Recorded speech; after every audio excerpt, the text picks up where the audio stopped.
20 years is a long time. I was 17 when the original Xbox console released, and to say that the platform, the games, and the online community made an impact on my life is an understatement. My name's John, and I'm the co-founder and editor-in-chief of XboxEra. In fact, such was the impact of this giant console that here I am, 20 years later, with XboxEra established and thriving, announcing a project that for a long time was just a dream. That project is this, an incredible book dedicated to celebrating 20 years of the original Xbox. A celebration of all the games, the technology, and the community that played them and brought so many worlds to life. If you're a fan of Xbox as a platform, this book is being made for you. The team at XboxEra have been working behind the scenes for the last year or so, with our amazing art lead Predrag and data analyst guru Abe scouring the internet for details on every game ever made for the console. While we originally thought about pursuing a more self-publishing route to bring our vision to life, we soon discovered that the more we brought these elements of this together, the more we realised how special that time in gaming was, and we wanted to go above and beyond. It's our hope that this book will become a must-have for any fan of the Xbox platform, as it celebrates everything that captured our imaginations 20 years ago, from the original release of Halo Combat Evolved to the launch of Xbox Live and more.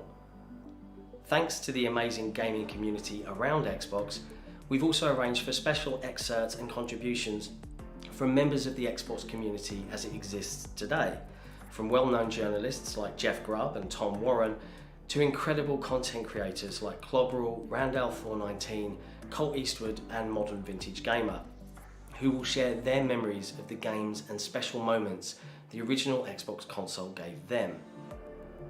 We're lucky enough to even have the father of the original Xbox itself, Seamus Blackley, working with us on the project. We aim to provide a run of 360 numbered special editions of the book, case-bound and printed on acid-free gallery art satin paper for our highest tier backers.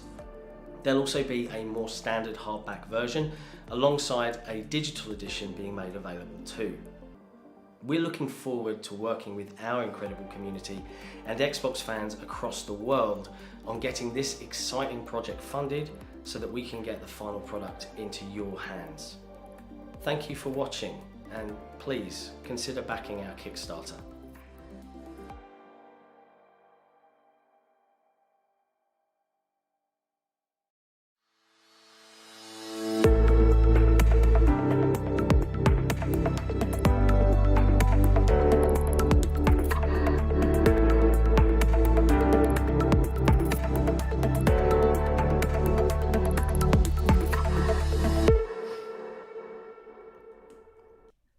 Hello and welcome everyone to episode 85 of the XboxEra podcast. I'm Sikamikanico and I'm joined as usual by Shpeshal Nick.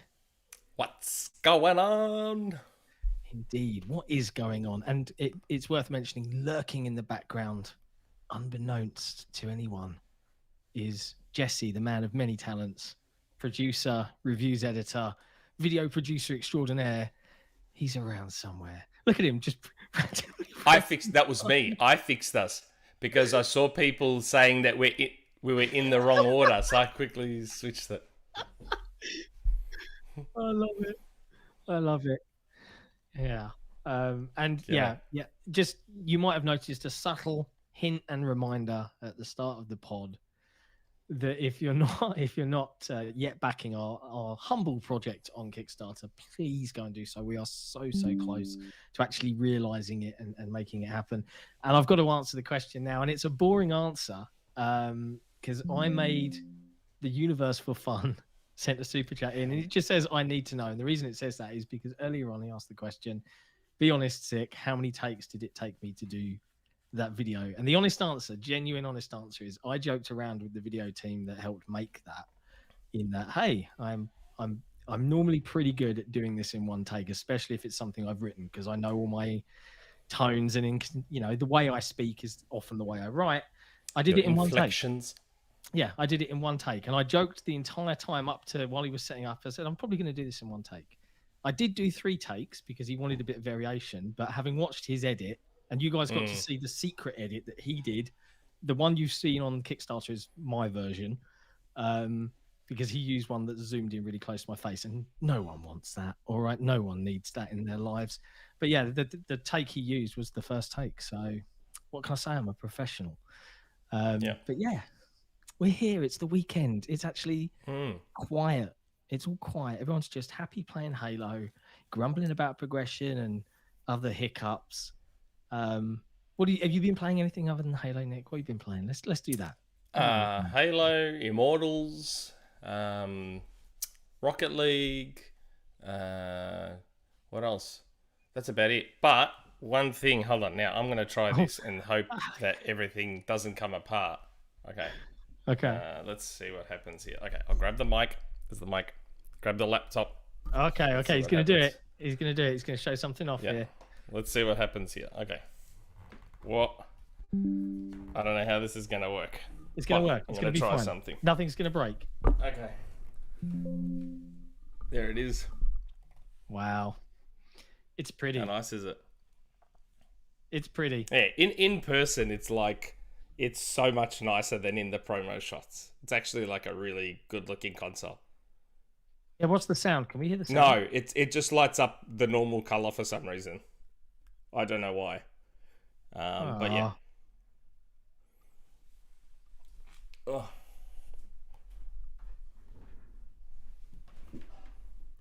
Maybe. Spoil. I don't know. Spoil. But that's what I say. yeah, I was surprised. Like in person, it's like way better looking than in the promo shots. But yeah. Yeah, well, I think it's lighting. Do you know? I think it's lighting. You see the natural sort of reflection of things. Something my wife brought up, which I should have thought of as a former graphic designer. The promo shots might not have been photos at all. They might have just been renders. That's true. If you're good enough, like put it this way, back when I was doing graphic design at school, I recreated the original Xbox completely in Adobe Illustrator, and it looks like a photo. Yeah. Like you wouldn't know it's a vector art. Like it literally looks like a photo. So it could just be that it's a render and it doesn't quite do it justice. Yeah, and that's possible because, you know, even like the pictures in our Kickstarter, for example, the ones of the actual book are ones of the actual book, and we were so down to the wire that we had to use one that I took, which wasn't very good, but like it's a real thing. So we actually took pictures of it, and you can see like the reflections, but you can see there's the rendered version of our kind of standard edition, and that is it wouldn't really know if unless you really sort of understood it. But yeah, you can see how sometimes a render can pass for real. But yes, and no one has even noticed my attire. No one in the chat has noticed my attire. It's funny. I was about to bring it up because obviously I noticed as we jumped in that you are wearing a polo shirt that looks remarkably similar to one The Rock. Yeah. Now I said believe that I there's had a video one that was similar. There's a picture of it here on the screen. Because while you were chatting and showing off the console, I literally DM'd this picture that CreakyLegs did on Twitter last week to Don. Like, get this ready, and he's done it. I love it. I love this. I love StreamYard so much. Yeah. But what do you reckon? That's pretty accurate? That is The Rock's body with his polo shirt, and you're wearing. I mean, they are the same. I think yours has pockets on the chest, though, right? Yeah, I've got a few extra little flary bits like on the arm there and all that sort of stuff. I can't see it. Oh yeah, there's the photo. I'm looking at it. I'm looking at it on my phone. I don't have it up on the laptop. I'm looking at it on my phone. Fair. Yeah. It's a very similar polo. Yeah, I said it was similar. It's not exactly the same, but like as soon as I saw The Rock wearing it, I'm like, oh my god, that's my polo. That's mine. But, yeah. I have to admit, I think it is similar. Aside from the fact that yours has got chest pockets, it's clearly the same brand or design. So. Oh, no, he's got little foldy bits. Yeah, that's different. Yeah. There are some differences, but it's very close. It's close enough. Yeah. On the subject of what I've been playing, I'm going to put a pin in it because we've got some super chats to chit chat through, and Yeah, we're going we've to try already and got make quite a this a few. 90-minute podcast, right? Because there's not much happening in the world. Everyone's just waiting for Halo campaign, so we're going to try and keep things brief, but we'll see how we land. First one from Gecko Gamer, seeing Sonic Unleashed Generations accidentally becoming a killer app with FPS boost. What upcoming game has the potential to become one? A killer app? Are we talking, Gecko, just to clarify, and you can just type this, are we talking An FPS boost? via FPS boost, or we have? Well, they're not doing anymore. Yeah, that's it. Yeah.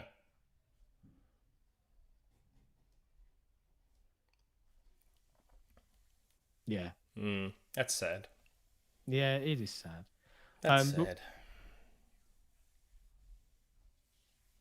Yeah. Well, I mean, the team isn't standing down, I think, was the big message we heard a couple of weeks back, is, but this is the last hurrah as far as backwards compatible games is concerned. And it's sad, but you've got to give Microsoft props for going as far as they went with it. Yeah. But what do we think is going to be an upcoming killer app? I mean, just Gecko, just to confirm, do you mean via FPS boost or a BC game that we don't know, or just in general? Okay, he's answered. Just upcoming games. What game upcoming do we think is going to be a killer app that's going to come out of nowhere? Yeah, for Xbox. I don't know. I don't know, honestly. Think Halo. Well, I think Halo's already proven itself to be a killer multiplayer app. I mean, everyone is playing. That's what I'm saying. So maybe the campaign will match it. Maybe it will. Maybe it will. That's like true. It's all over my Twitter feed, despite everyone. its problems. There are problems. We're not going to go on too much there are about them. But I've been playing a lot of it. I really dislike the Fracture event. And I saw Paul Tassi did an article on it. I was like, what are they thinking with this? The I can't help it. Event. What even was it? So you've got this event that pops up, I think 4 or 5 times now, because it's been stretched out over this first season. Are you talking about the one where you have to play the Fiesta playlist? Yes, that's exactly what I'm saying. It's called a Fracture event. Okay. But yeah, it's really infuriating, and I've decided I completely despise weapon challenges and killing spree challenges and everything in that regard, because it's so based on luck, on pure chance. It just drives me nuts because it alters the way people play the game, and that is something that I fundamentally disagree with. I really, really resent the system, but it's a small blight on an otherwise superb playing game. So I know, but it's frustrating because, like I said last week, it's frustrating because it's something that shouldn't be an issue. It's such a basic, simple thing that shouldn't be a problem. It's so annoying. Like, they were right there. They were on the cusp of getting it perfect, and they just decided not to. Yeah, it's because it's really annoying. Like, I don't know why. Maybe they'll surprise us on December 8th and come out of nowhere with a bunch of improvements and fixes. But killer app, by the way. Starfield. Yeah, I think that's going to be the big one next year. Yeah. If it lives up to everything, and the extra, look at what the extra year delay did for Halo. Yeah. If not that Starfield's officially a delay, but let's be honest, it was a delay. I reckon it was a pure polish delay. That's just my personal opinion. If it lives up to everything, probably Starfield. Even though I won't play it, but yeah, probably Starfield. Do you know that's the thing that scares me about Starfield is I'm not a big Bethesda RPG fan, right? Neither am I. I've tried them. They're just not my kind of games. I don't. But they're huge. They are too big. I don't have the time. No, and huge as in popular. Yeah, that too. They're also huge games, right, to play through. Yes. There's a lot of content there, and it's just I get scared of the open worlds of just the options ahead of me. I'm just like, I can't.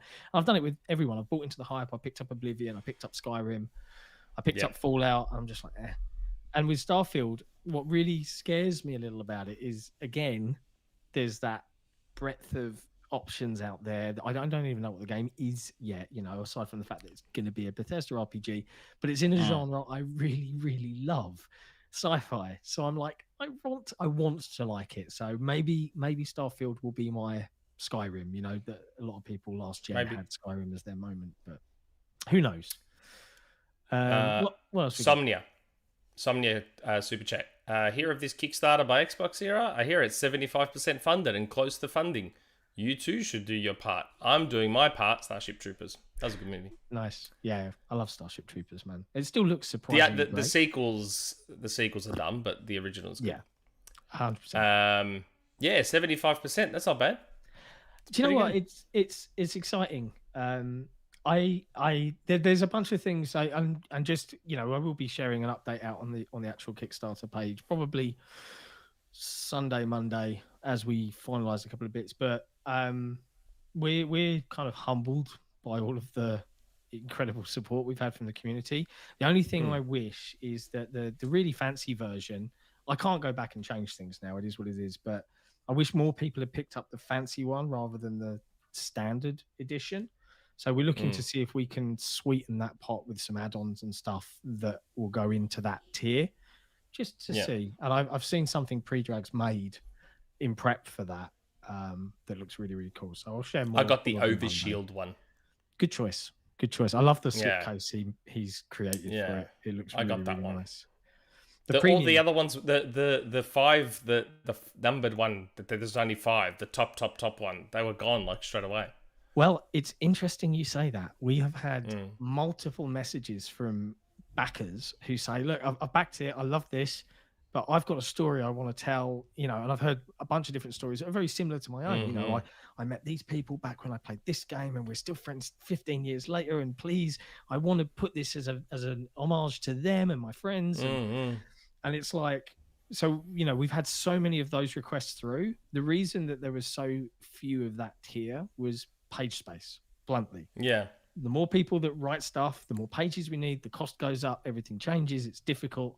So we tried to put a cap on it, but we've had so many people requesting that we're going to probably try and do something there. But to caveat this, it's probably going to be 3, maybe 5 additional super duper duper. I'm going to write a big spiel about my memories of Xbox myself, as a backer. Okay. But we're going to give everyone A, plenty of notice, and B, I guess it will be a fastest person on the trigger. So we'll try and find a decent time zone and make some changes there. But yeah, people are incredible. 75%. I mean, man, 24 days to go. The fact that it was 50% in less than 24 hours blew my mind. Yeah. Well, apparently Kickstarter does this whole up high, down low, and then back up again at the end. So hopefully we get over the line. Hopefully. Yeah.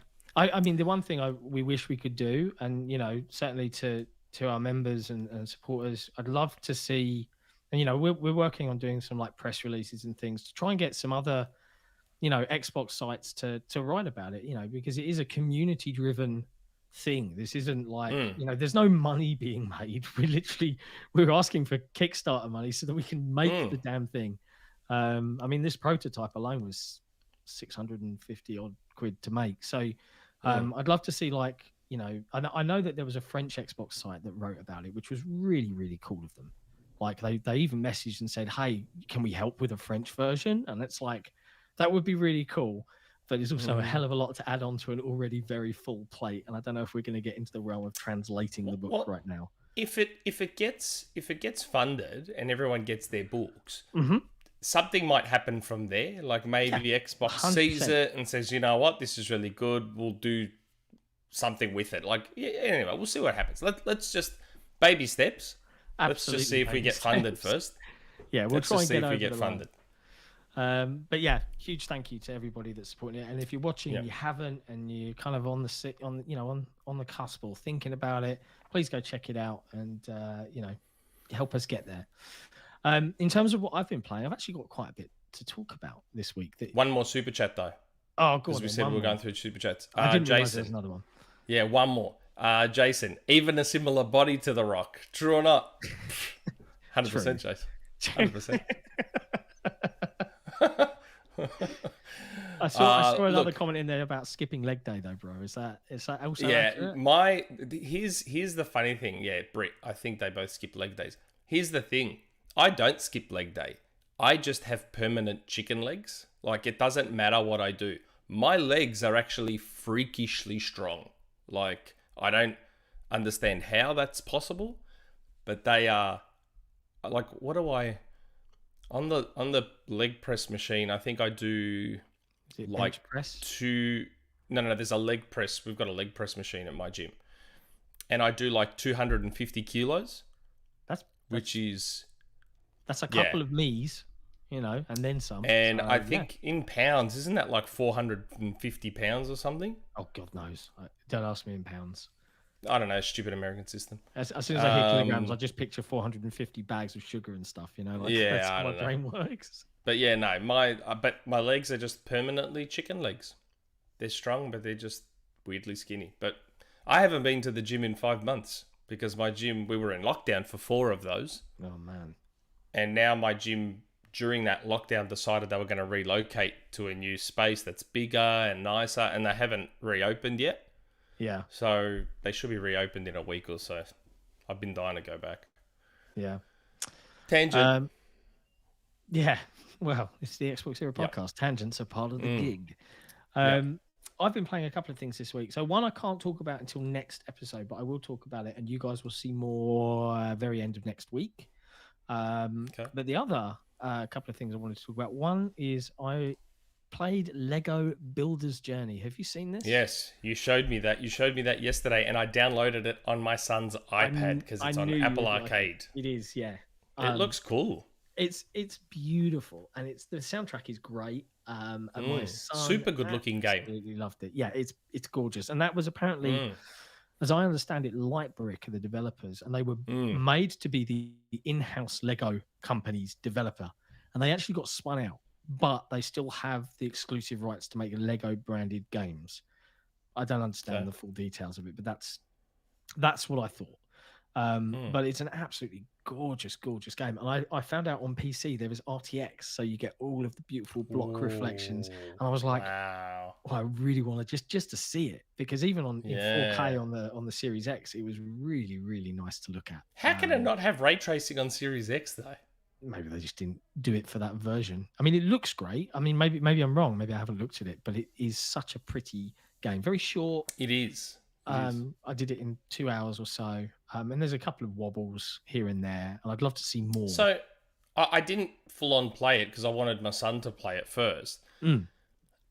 So it's not like a thing where you just have different sets you can put together. It guides you through preset ones that it wants you to do. So it's not a sandbox, make your own Lego kits. No, okay. It is a puzzle game at its heart. So at the beginning, it's tasking you with, get your kid character over to the parent character, so on. And then things happen. There's a little narrative going on. They get separated, and then it's all about imagination, and then, and it deals with a bunch of different themes. It is a puzzle game though, through and through. Like and it's very cute and it's very short, but it's very wonderfully done. So would recommend. Yeah, for 15 quid on Xbox. Like I said, I've got Apple devices and I subscribe to Apple One, so it's part of Apple Arcade. So I just downloaded it straight onto my son's iPad. It's worth saying 1,000 easy achievements. Like, I didn't miss a single one on playthrough. Oh, really? Came straight, guzzled them in. Well, 2 I hours. thought that both kids. What? I thought that might tease you. I know you're a bit of an achievement number. Well, I'm getting both kids a Series S, so maybe I buy it for one of their accounts and we all play it for the easy 1,000. Yeah, it's worth it. It's a great little game. And what else did I play? I've been playing XO1. I started that today. Have you seen? I started that too. One? Yeah, I started it as well. It also very pretty. Yeah. But It's I'm like not Tiny quite Wings. Sure. Yeah, I'm not quite sure about it. Yeah, like I literally was having a go, and the kids were running around me, and I'm like trying to figure out what it is. I figured out what it is, but it's not what I thought it was going to be from when I saw the videos. I just thought it was going to be this chill thing where you fly through environments. That was my impression. Yeah. And then when I started playing it, and it's like, oh, this is like Tiny Wings on iOS, where you got to build up some momentum and get your jumps. And I'm like, I don't know if I feel like doing this. Like, and then if you fly too high for too long, you cool down, and then you got to drop to build your heat back up again. And then I was like, I don't know if I want to do this. So I kind of jumped off it. It is pretty. I loved all the rain effects on the screen, and it was nice. I just, I ended up, it's not what I thought. Yeah, it's still. I mean, it's on Game Pass, so it's an easy one. Yeah, that's why I gave it a try. That's the beauty of it. I gave it a go. Game Pass. This has been doing the rounds as well on Reddit and in forums today. But you know, if you're watching and you have one of these, I may as well just mention it because we're light on news this week. If you have one of these and you find that the leather cups make your ears sweat, I removed my leather cups. There they are, and I put on some from my SteelSeries Arctic 7. You can get spare sets of those from Amazon for like 15 quid or I need to buy $20 or something like that.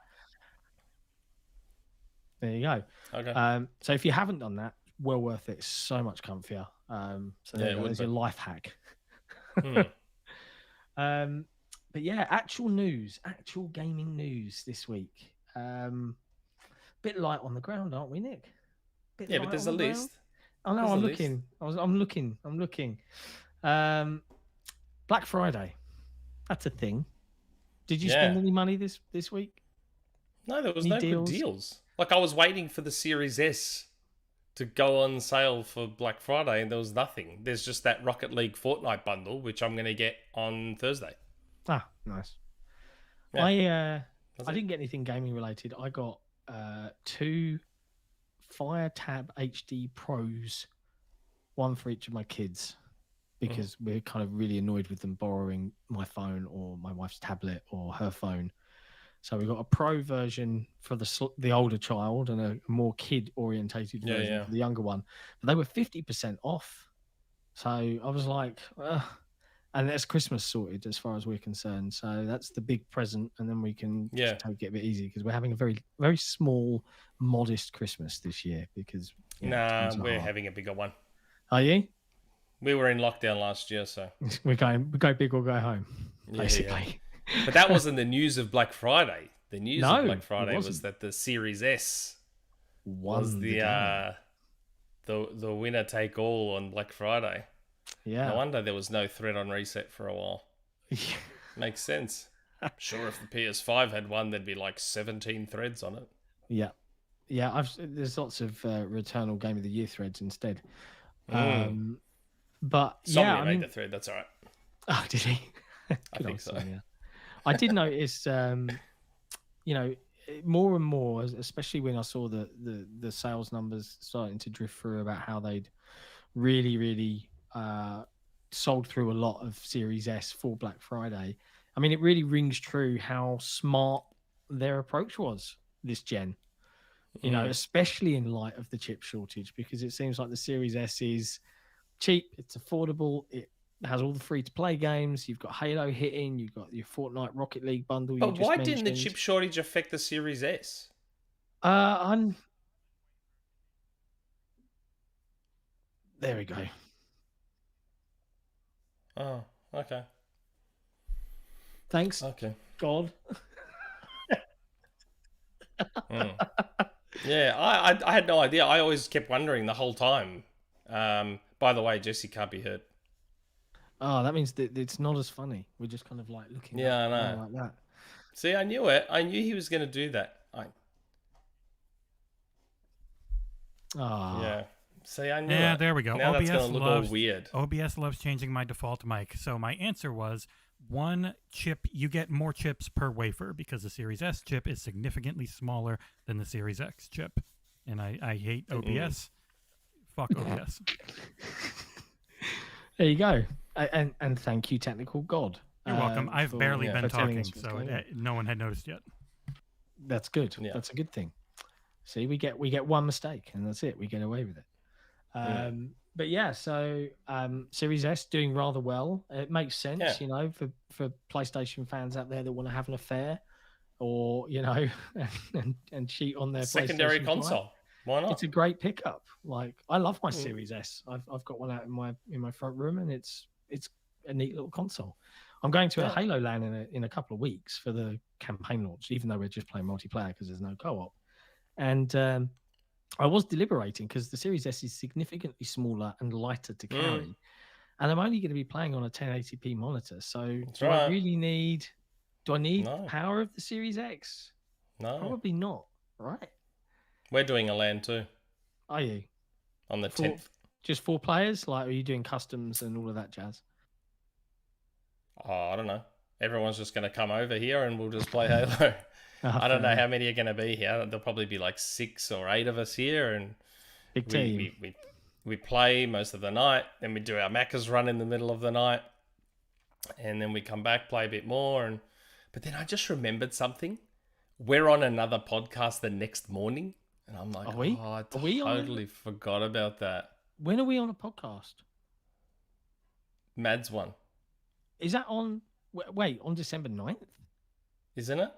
No, because I've got I'm not even in. Oh no, that's next. I think it's next week. I think that's next week actually.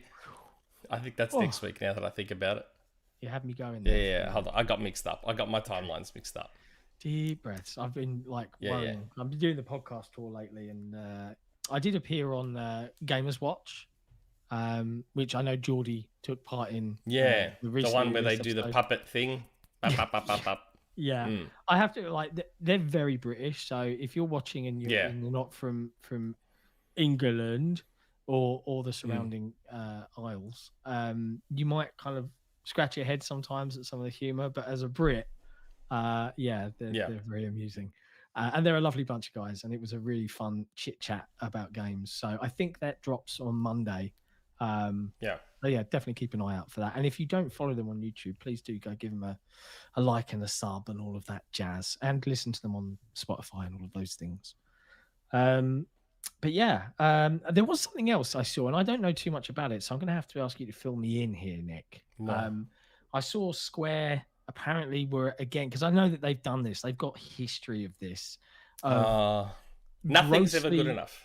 Yeah, grossly overestimating the success of their games and then dissing their Western studios when they don't sell 12 million copies in 2 days. They're never happy. Like Tomb Raider, I remember Tomb Raider sold really well, and they're like, nah, it underperformed. That's not good enough. And then the other Tomb Raider sold really well, and they're like, nah, that underperformed as well. Like, it's like everything, and then Avengers underperformed, and now Guardians of the Galaxy has underperformed, and I think they released someone linked me to some sort of investor financial thing, and I don't know. I'm not a financial guru. I don't know about that sort of stuff. I don't know. It's just, I was having a read through. I didn't fully understand what was going on. So I sort of passed it on to someone else to have a read and try and explain it to me. And it's feeling like Square is like, they're gearing up for like, I don't know, maybe to offload all the Western stuff. Like, it's like they're going to double down and refocus on their more traditional Japanese games and sort of just reinvest in that and sort of offload the Western stuff to make the investors happy by selling off all the Western assets. I don't know. It's just that's come up a few times. I've heard that theory out there in the wild wibbly webs, where people are like, oh, I wonder if Square are ever going to get to a point where they're just like, you know what, we're trying to manage these from over here. The relationship isn't great. I mean, what did they say? Yeah. We're disappointed in, like, I know it was probably taking a maybe a little bit of face value, but they kind of dissed the developers. Was it Crystal Dynamics did Avengers? Yeah, they pushed them straight under the bus. Yeah. So, and now we know that Crystal Dynamics is working on a Perfect Dark, right? They were very quick to loan them to Microsoft. Very, very quick. I wonder if that loan becomes more solid. I don't know. Well, I said at the time, I'm like, I wouldn't be surprised if this is like a soft onboarding for like Crystal Dynamics to become part of Xbox Game Studios. Like, I would not be surprised at all if we see that happening sooner rather than later. Yeah. Just the drums are beating on that one louder and louder, like with everything Square is doing. It's very, very curious. I'm going to be keeping an eye on that. I think I'm sure we'll hear soon enough if there's any rumblings going on. Gecko Gamer with another super chat. Have you ever played RTS grand strategy games? And if no, what would be necessary to get you on board? Tangent, Vic 3 is my most anticipated game for 2022. What's Vic 3? Vic 3. I reckon. What's Vic 3? Jason, Halo Wars 1, King. Yes, Victoria. That's correct. Halo Wars 1 was the best. I loved Halo Wars 1. I think, is it Victoria 3? Is some sort of, I don't know. RTS from I have played RTS games, though. Halo Wars and Halo Wars 2. Well, I grew up on RTS games. I grew up on, Red Alert and Command and Conquer. And I played a lot of them as a kid. I really did fall out of love with it, though. I mean, the last RTS I played is Age 4, but I literally just kind of potted around for a bit and did a bit of the intro, and then I unfortunately got distracted by other things. So I don't know. They're a game that seems to require a lot of investment and time, and I just I like to flit from experience to experience. So it would take something huge, like even Halo Wars 2. I haven't fully gone through. I still need to go back and finish. So do I. I barely started it. So, you guys need to do the DLC for Halo Wars 2. It's incredibly good and really important for understanding the Banished more, because you play as them. Oh, I prefer turn-based. Even that, I'm kind of like, But a lot of my friends love Civ, love multiplayer games of Civ, and that's like 10 hours of their lives. And I'm just like, yeah. Sorry. It's too much for me. That leads us to another. That leads us to another segue, though, doesn't it? It does lead us to another segue. Yes, it does. Kind of. Yeah. I mean, it's not really RTS. It's more MMO. But there's been all sorts of rumors floating around about World of Warcraft and their possible Game Awards. And look, this isn't the first time this rumor has surfaced. No, there has to be, for me, because I have no idea if this is accurate or not, but for me, there is a little bit of why now? Like, Blizzard, hey, guys, you're not in the best place. People don't really love you guys at the moment. Maybe that's why. Distract people with the shiny thing over here. But it's Warcraft. It's not going to look... It's going to look like Warcraft. It's not going to take advantage of any hardware in any particular way. But it's still one of the biggest games, though. It's been dwindling year on year, though, isn't it? Also, maybe again, that's why it's dwindling year on year on PC. They've tapped out that market, and that market's going elsewhere. Maybe they try and open it up to consoles. But the only evidence that it's real, though, is a screenshot of an inspect element of the Xbox store, and no one knows where that screenshot came from. So, who knows? It's real. It's real. There you go. Nick knows. Oh. No, I'm just saying, like. No. Foot and mouth syndrome. That's not me, like, giving info. I'm just saying, like, it's. Wait. No, that's not what that is. That's not what that is. No, that's not what that is. I'm saying it's real, as in, it's from it. They haven't found that in the Microsoft store for nothing. Like, it's not like that came. Yeah, we just don't know where that screenshot came from. So, because it wouldn't be the hardest thing to fake. Like, I can't find the original source of the screenshot. I was really looking for it for a news story. Yeah, I don't know. I just my assumption. It just feels like, because we've heard rumors like that for ages. It just long time. It all lines up too perfect. That's where I thought I was. Again, see, something is in my head and then it comes out the wrong way. That's not me saying anything.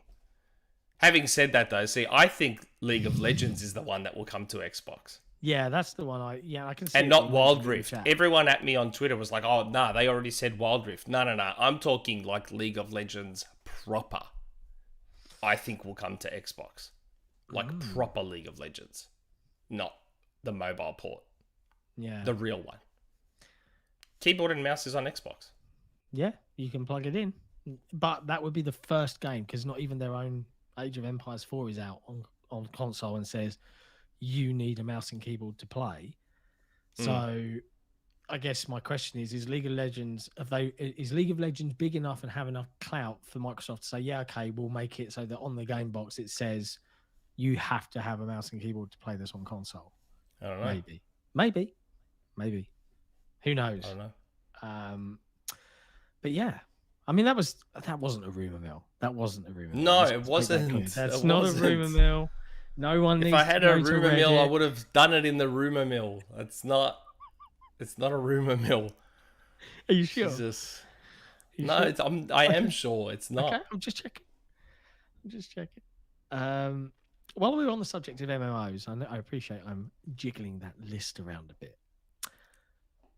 And it is kind of semi-linked to a previous rumor mill, so I have to kind of bring this up. I saw a thread on gaming's most popular forum, apparently, EccentricRhino.com, about a little job description that had been discovered. Was it a job description? I think it was a job description or something like that. Or was it? No. There was an actual deck. The thread started on Reddit, and there was someone discovered that A product site. That was it. Yeah, for a publisher or something, and the studio that made DC Universe Online is allegedly working on a Marvel MMORPG. What? An MMORPG? I've never heard of that rumor before. Oh wait, yes I have. Yeah. I was here listening to it. That's right. So I mean, it would make sense that it would be that studio, and that studio I think used to be, I believe, please correct me if I'm wrong, anyone in the chat or whatever, but I believe that studio used to be Sony's online interactive entertainment studio that was doing EverQuest. Yeah. And that Funnily got enough, renamed and whatever. Daybreak Funny Game enough. is their name now. Yeah. I literally just went on to Resetera to see if I could find that thread, and a brand new one has been made. So I'm just linking it here in the chat. If anyone's feeling brave and has a Resetera account, feel free to annoy them by posting Nick's link from 2-3 episodes ago saying... Someone already did. Oh, did they? I'm sure Someone already did. Nuts. Oh, of course it's going to get ignored, or Okay, or that sounds like worst kept secret ever. Why is That the old phrase chestnut. always used? Oh yeah, everyone knows this. Oh yeah, that's like worst kept secret. But yes, and that studio was the former Sony studio, so maybe just like DC Universe Online was timed exclusive for a while, maybe the Marvel one will be too. Yeah. Well, I mean, I had been told it was PlayStation exclusive, so, but I don't even know if they're the same game. Technically, funny though. Don't know yet. It's just amusing to me that there's so many doubters out there, and then oh look, just right. It bugs me. I can only imagine how much it must annoy you. So It annoyed him enough to nice make when an this pops entire list of everything he's ever said and keeping tabs on it in the background. Yeah. I haven't actually. I need to go back to that thread. It's been a while since I've updated it. I need to go back to it. Did you see the Twitter user that tagged us and said, "Hey, there's been 84 episodes of the," and he's gone through everything, and then he started putting. I went things through that rumors. list. It's a It's a little bit off. It Yeah. is a little bit off. And like there was an episode where he said that rumor mill, and we were talking about WB being bored or something, and I'm like, what? I don't remember that. So So I went, general topic. It wasn't yeah, we rumor were mill. just sort of talking about it. I don't think it was a rumor mill per se. Like we were just sort of generally talking about it. But yeah. Anyway, Yeah. I did see that. Yeah. It I did amuses see me. that. Now look, we're doing all right. We're doing all right now. We're halfway through our 90 minutes. I don't mind having a quick episode. There's nice. nothing wrong with a quick episode. Nothing wrong with it. Our audience will probably be grateful. Like it's a shorter commute, etc., etc. But now here comes the risky topic, because this took up an hour of our conversation last time, and we touched on it at the beginning of the show. Yeah. But let's talk a little bit more about Halo. We've had a good week and a bit now to really bed in and get used to the fact that Halo Infinite multiplayer is here. We're playing it. They're midway through their Fracture event to unlock another armor core. It's a bad event. Yes, Satan. Yes, it is. It is a bit rough, right? And I'm probably putting it. But what mildly, does everyone hate about it so much? I'm confused. They stretched So it out. I think It was supposed to be you do it for the week, you can get it all done in the week, and if you miss it, it comes back later. And instead, if you miss it, you can only get 7 of the 30 levels each week. So if you miss 2 of the weeks, you simply cannot reach level 30. You have to come back every month. It comes back in January, February, March, April. You have to come back and get all 7 levels every time if you want to max it out. It's very annoying. It's not what they said it would be. All 7 levels? There's 30 levels in total, I think. Oh, okay. But if you miss a week, you won't be able to max out the whole event. So you might get to level 27. Oh, you missed it. Up. Sorry. Sorry. 343 are really going out of their way to like make mistakes, aren't they? I feel like some of it is because they've been forced to stretch this first season, and it's like it reminded me of that quote from Lord of the Rings where Bilbo says, I feel sort of thin, sort of stretched like butter scraped over too much bread.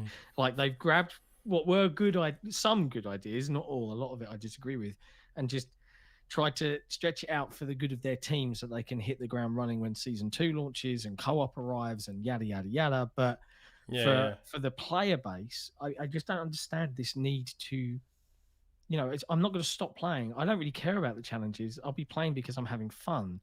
But by doing this, with all these challenges that force me to use different weapon types, and I get that sometimes it can be good to be forced to use things that you would normally not pick up, and that's fun.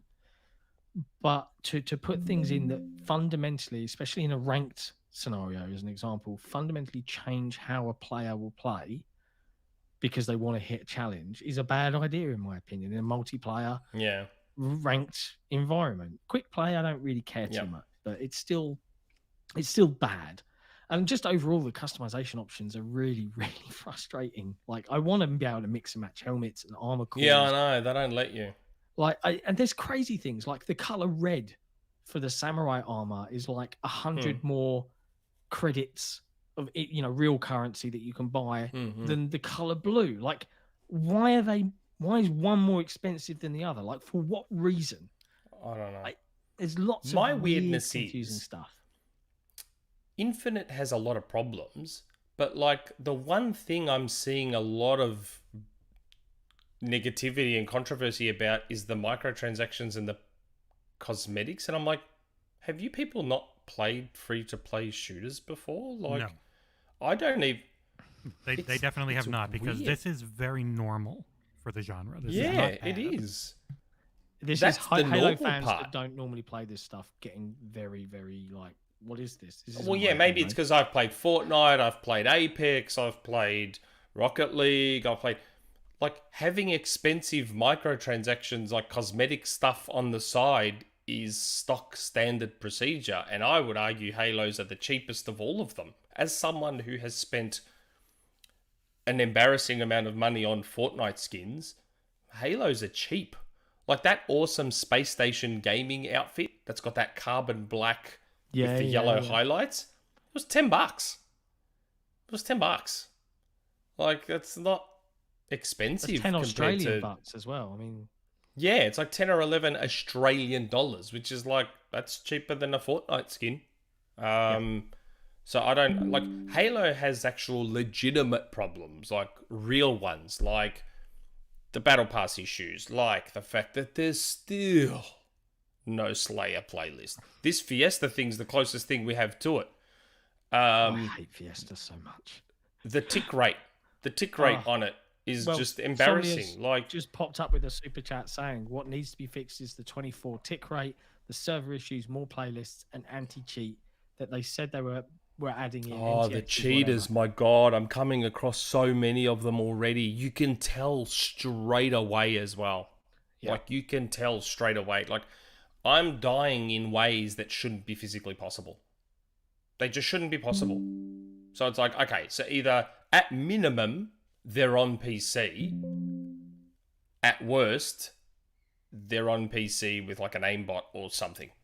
Yeah. Because they're doing stuff that shouldn't be actually possible. Yeah. And I'm just...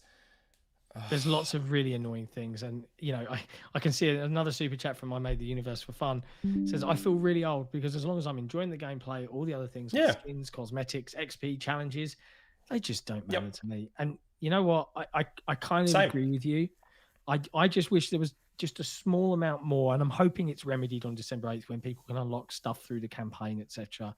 I wish there was a bit more base armor to just kind of get a look I liked, a color I was happy with that wasn't the same as everybody else to a degree. I'm still not found my Spartan, the one that I absolutely love, the armor that I love.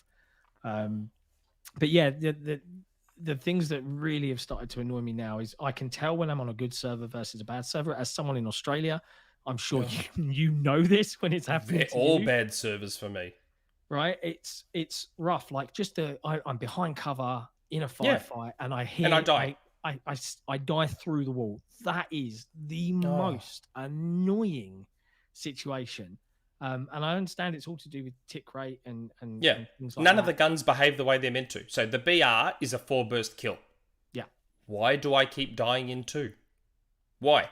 Why am I dying in 2 bursts? The shotgun. For me, that shotgun's a pea shooter. But then I come up against someone who gets me in 2.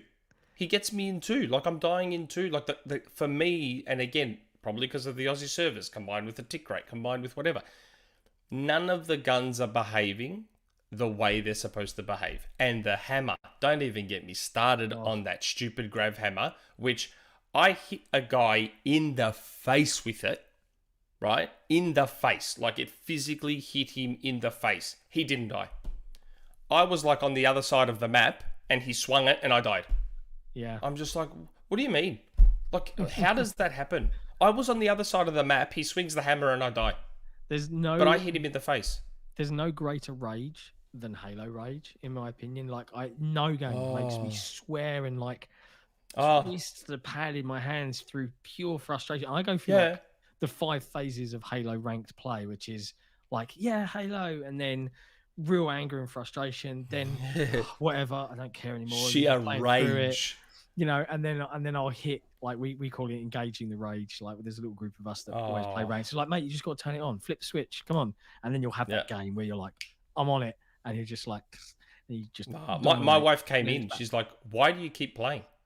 She's like, I've never heard you scream that much before, not in Rocket League, not in anything. She's like, I've never heard you scream and swear that much. That's like, Poppy was on a Halo. call. She goes, Poppy was on a call to one of her friends. I had to close your door because you were swearing so much. She goes, I don't know why you keep playing when it gets you so upset. Yeah, I go, because I love it so much. I was sitting in here, like, playing on this screen, and I'm sitting there, I've got the headset on, I'm like, standard rank play. I was like, there's one on mid, da, da, da, da, and you just shouting all these instructions. And I just saw her come in through my sort of side of my eye and just go, and just pull the door down. But yeah, I mean, it's I'm hoping a lot of this stuff gets, the biggest one that I don't think, because the tick rate has such an effect on lots of things. Like, I still find the hit detection of melees is all over the shop. Sometimes you lunge, sometimes you feel like you've. But that's partially because of player collision. There is no player collision. It irritates me so much. I don't understand how those particular decisions got through a pro team that said, here's how the game should be built for esports, blah blah blah. When the servers are running at such a low tick rate compared to what is standard elsewhere for competitive games. Like, what's CSGO? It's like a 90 tick rate or something crazy. I have no idea. I could go on, but I want this to be a 90-minute podcast, so I'm not going to. But we've got one more super chat to round things out. I have played TF2, so Team Fortress 2. Yeah. Since it became free to play, so I also don't get that particular outrage. Cosmetics. Again, the cosmetics are the least. That is like so low on the list that I'm staggered it's getting so much attention. It's like people have never played a free-to-play shooter before. Yeah. Yeah. Like, I'm 41 and I'm like, people, this is standard. Like, I'm old and I get it. Like, I play Fortnite. The skins are expensive, man. Like, they need to make their money back somehow. Like, that's how it works.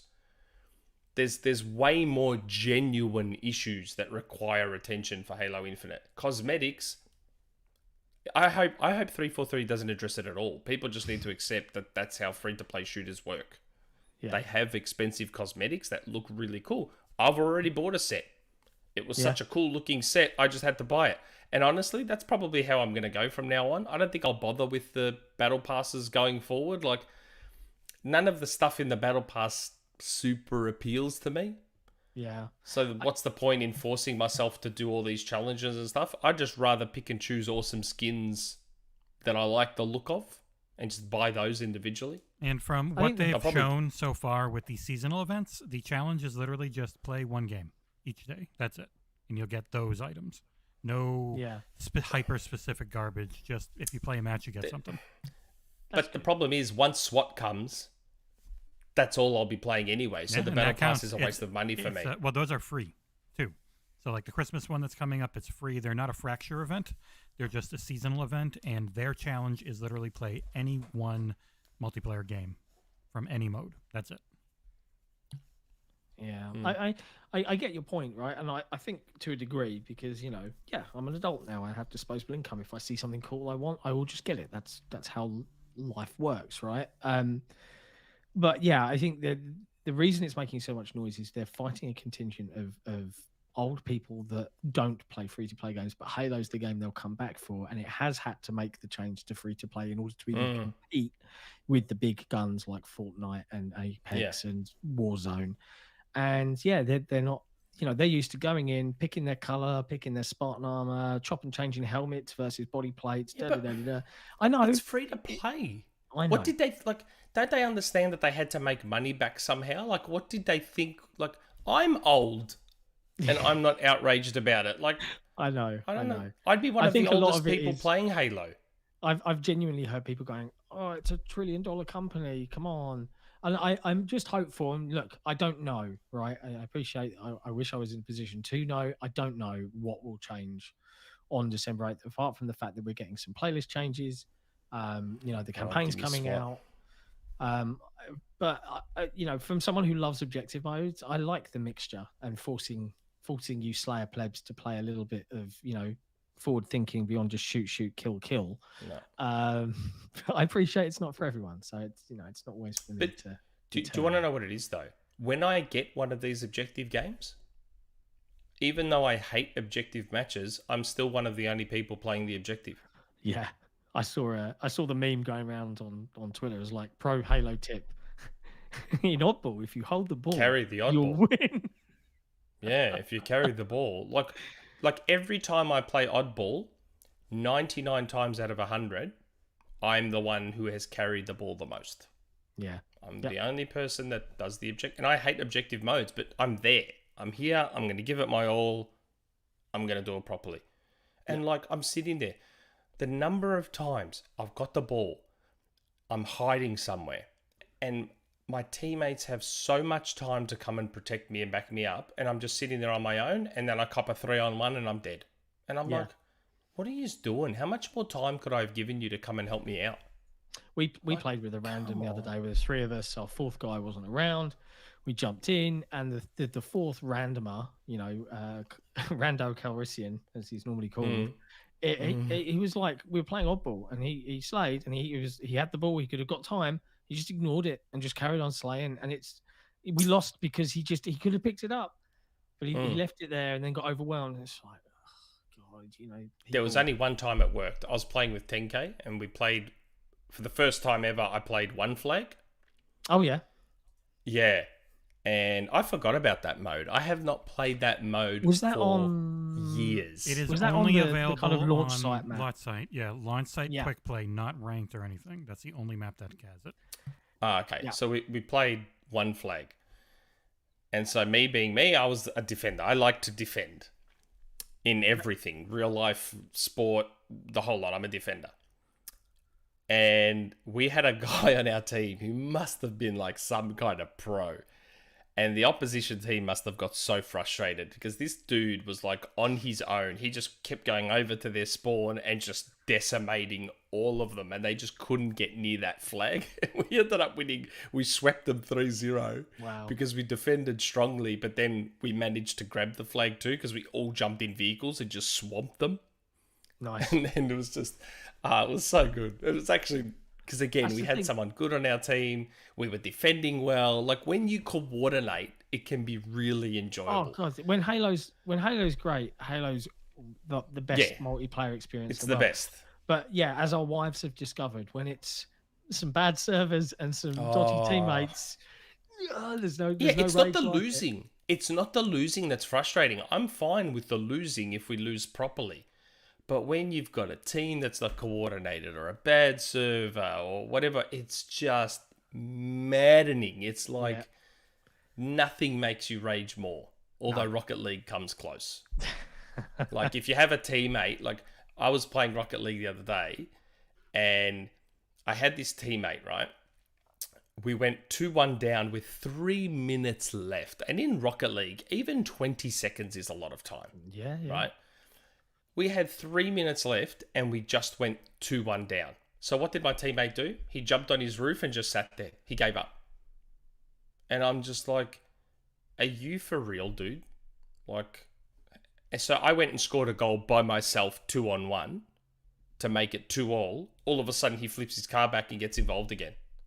And I'm just like, People are strange human beings. where's Thanos when you need him, man? Thanos was Seriously, right. Yeah? where's Thanos Thanos was with his gauntlet when you need him? At the risk of throwing in one last tangent before we move on to other things, I did notice, and I put a note to mention it because somebody had dropped it in the chat. It wasn't a super chat, but it might be worth some discussion. He tagged us and said, if it's not in the news, the Xbox sold only 850 units less than the PS5 in Japan last week, which is a bit crazy. Now, was Japan just low on stock on PS5s, or is the Xbox Don't know. perhaps the size of it is finally starting to compete somewhat? I don't know. I mean, we have to wait and see if it's like a one-off or if it's something that starts to happen consistently. But yeah. Yeah, absolutely. But anyway, it's now that point in our efforts for this to be... There's one more super chat. May as well get it out of the way quickly. Apologies. Okay. With the lead on Dragon Age gone, will EA shut down BioWare or sell them? If so, should Xbox try and save them with the IP? This is an interesting question. Because did I say it on Twitter or did I say it in the Discord? I can't remember. I reckon I see a future where eventually EA does let BioWare go and Microsoft grabs them. I reckon. You said it on the Discord. I can see Did I? Okay. I could see a future where that happens. Because why shut down BioWare?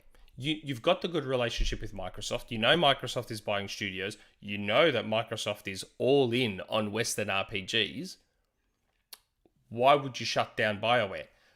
Now, different story. If EA took BioWare to Microsoft and said, hey, you guys interested do you want to negotiate? You interested in BioWare? And Microsoft says no, and they can't find any other buyers. Well, que sera, sera. But I'd be surprised if Microsoft wasn't interested in BioWare. Should EA be willing to let them go? And let them go with their IPs. That would be the kicker. I think. Would they let them go with the IPs, That's though? the only way I see Microsoft being particularly interested, because, much to the chat's point, BioWare today isn't the same BioWare of 10 years ago. And we can see that in how much of that is down to EA middle management meddling. I have no idea, but A little bit. yeah, it's a hard one to comment. I would actually argue that we remember. Do you remember the rumors? When was it? It was a year before Series X launched. Microsoft trying to buy EA. Do you remember those rumors? That's the scenario where I see Microsoft really going all in. And that's years down the line. But We'll just buy all the hypothetical. features. Casey Hudson was at Microsoft for a while, at HoloLens. And now he's doing his own thing, I want to say. He's flitted back and forth between Microsoft and BioWare for a while, but now he's left BioWare again, and he's doing something that isn't with Microsoft this time. Yes, I think so. Because if you're getting BioWare without IP, they'd be cheap as. But what if you do buy them cheap as, and then you find a way to lure Casey Hudson back? Yeah, maybe. That'd be a way to do it. And then, okay, you don't get the IP, but you let them create brand new ones. Well, he started a brand new studio called Humanoid Studios. So if they wanted to work with the studio, maybe. Oh, maybe you merge them. Buy BioWare and merge the two studios. I don't know. I don't know. I don't think it's really. I think Microsoft have bigger fish to fry on their plate, and I think you probably think that too, if I'm honest. Oh, probably, but I'm saying I could see a future where EA sells them as opposed to just shuts them down, which is what they used to do in the past. Where are we going, Papa EA? Papa EA? The meme gets dragged out again. The pit of bodies of developers. I don't, because BioWare still has a name. Like, there's still a name with nostalgia. Yeah. I agree. There's still some cachet with the name. Cachet. We've got one last super chat from Jeremy G, which simply says, cheers. For what? Absolutely what do we do? agree. For being here, for whatever. But I can't not agree with the sentiment. Cheers indeed. Cheers. And on that note, that was a good show. Cheers. It was good. It was a good product of its time. That's a tangent I'm not risking. On that note, we're at the point of time where we'll switch across and we'll say a big thank you to our patrons. If you're watching the show for the first time, or even if you're not, you may or may not be aware that we have a Patreon with which you can support us directly to enable all the cool things that you get to see week on week, the videos we make, the website, the forums, etc., etc. We're getting close to 100. I know. You, as a patron, get some cool perks, including T-shirts and other merchandise, depending upon what tier of patronage you pick. But you also get a free cool little game from one of our patrons themselves who said, hey, love what you guys do. Here's a bunch of codes. NRXic, which is Omega Championship Rally. Omega Rally Championship. Sorry. Thank you. Thank you for the course correction. So, so big thank you to all of our patrons. I know that it's hard to see us not listing out the names, but honestly, there's just got so many of you now at this point. It was getting a bit silly. There, I'll put it up twice. There you go. Are we scrolling them? Yeah, it's already gone through once. I'll do it again because they've earned it. I wonder if we should have some like terrible elevator music, like something like that. Yeah, maybe we need to add that from Ipanema. The girl from Ipanema. Yeah, or Spanish Flea.